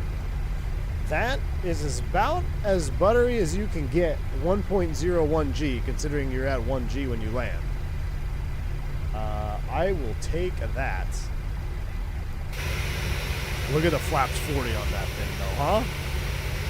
Look at that. Let's call ground. Let's stop here. We clear the runway. We are. Let's give them a holler, and then we'll clean it up. San Diego ground, good afternoon, or good morning rather. Southwest 357 off 27, taxi to park.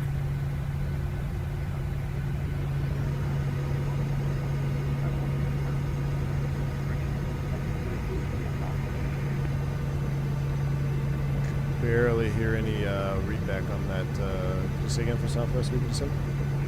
Southwest 357, Lindbergh ground, good morning, welcome to San Diego. Taxi to via Bravo. Taxi via Bravo for Southwest 357, thank you. Via Bravo. V1! Oh!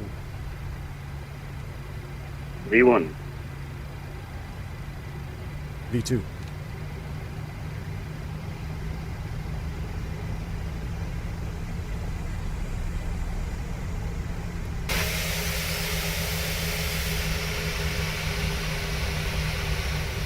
Where do we go? Left or right? I think we go left, right? Via Bravo.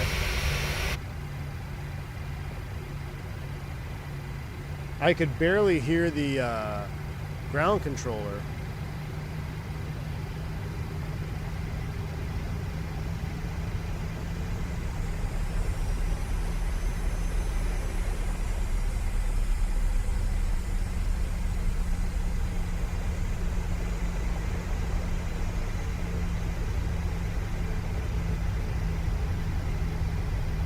The rattling noise, it's probably the gyros.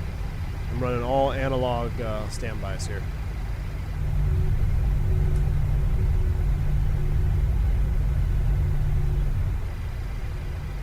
Oh, somebody just buttered it on there. Who's that? There's FedEx 75. Whew. Be advised, the sheer volume is very low.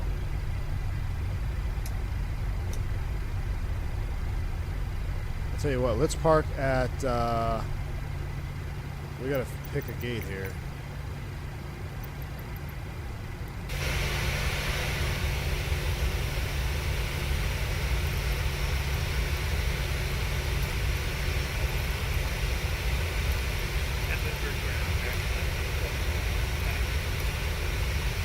Oh, right there. So we're gonna go to that one. We're gonna go to this gate right here.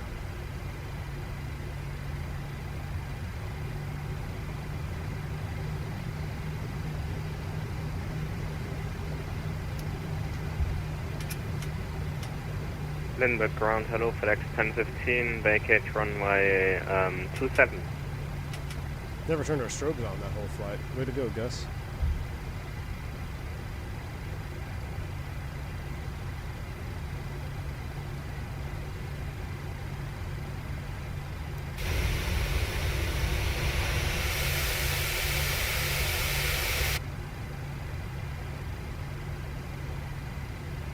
Inward ground, American 967, taxi.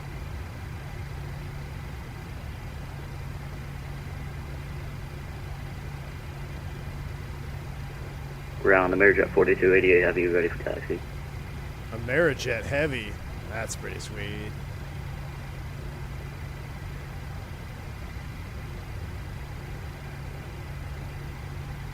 Ah, short.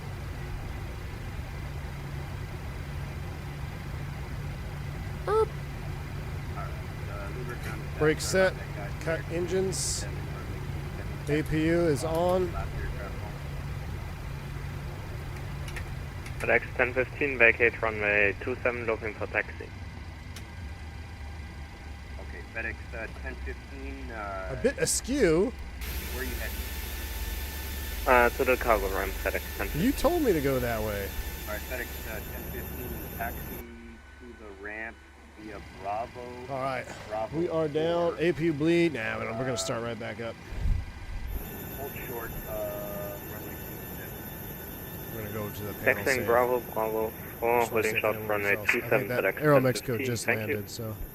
And American 967 is taxi 27 via Bravo.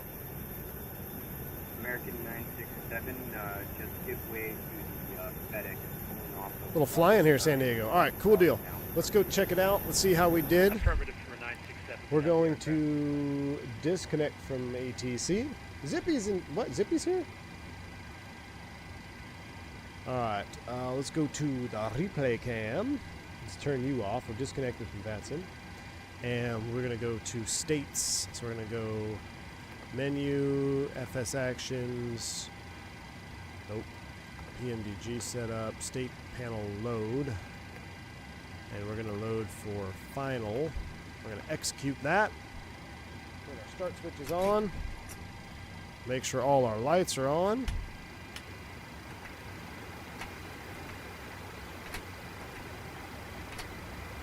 How the heck? Where's the grab bar for this thing? There it is.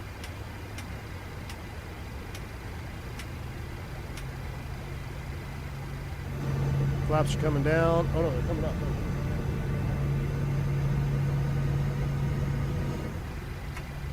Alright, we'll go into replay. See if you can talk to me. I would love to, man. Unfortunately, I just got some stuff to do 2500. today.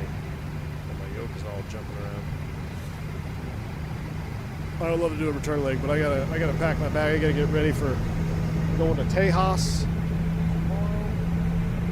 May even go tonight. We'll see. Might hop on that late. There's like an 8 p.m. tonight on Merck. I want to take a look at this flap 40 landing though, coming into San Diego. Zippy. Good evening, sir. We did some IFE last night. Missed you. Busted out the old Zippy's Apple IFE entertainment.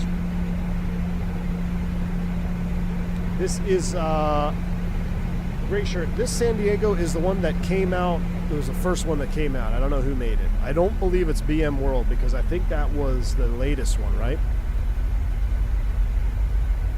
You were the road warrior. Hey, I'm going to be on the road for 15 hours here in a couple weeks again, too. Appreciate you, Food Bar. Appreciate all the support. That wing badge sitting there. That's a pretty daggone good 48-month badge, isn't it? It stands out. Oh, Latin VFR. Yes, that makes sense, Great Shirt. It is Latin VFR. Correct. That is the one I am using. I love the PMDG because the replay engine sounds work by default, too. Mine don't have to touch anything. Beautiful San Diego Bay there. That was, what was the landing rate? It was 1.03 feet per minute, 1.01 G, 116 in the air, 115 over the ground.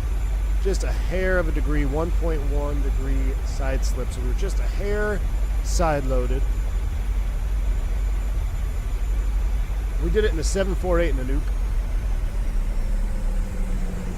Avpalo, it's in the settings.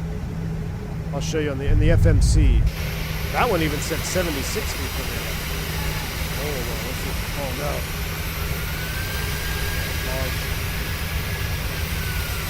Let's watch it without frame gen. Oh my goodness. Hey Gus, that was pretty good for flaps 40, right? And look, that even says, that one says 72 feet per minute. So, I'll tell you what, I will take it. For a flaps 40. Let's do a flyby over the parking garage. Which is over here.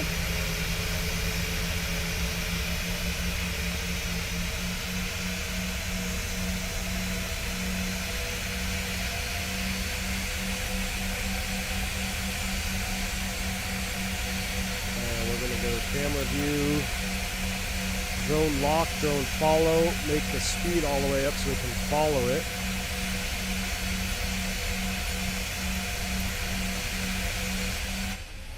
Let's take a listen to this. I'm going to juice the sounds all the way up. Here it comes. Watch your ears. Resuming replay. Oh yeah.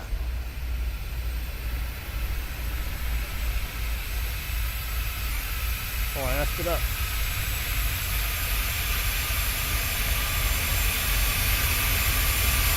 What?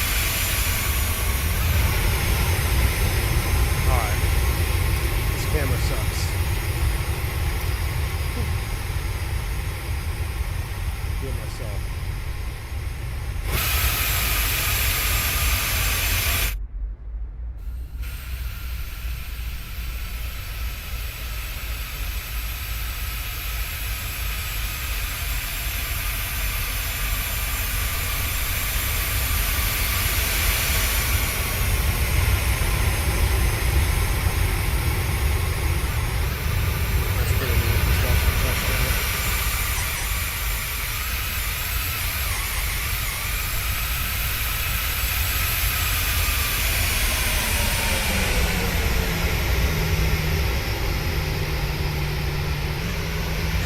Just buttered it, man.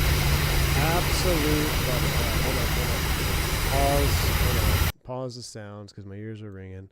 Bringing it back to like here. And then I'm going to reset you to follow.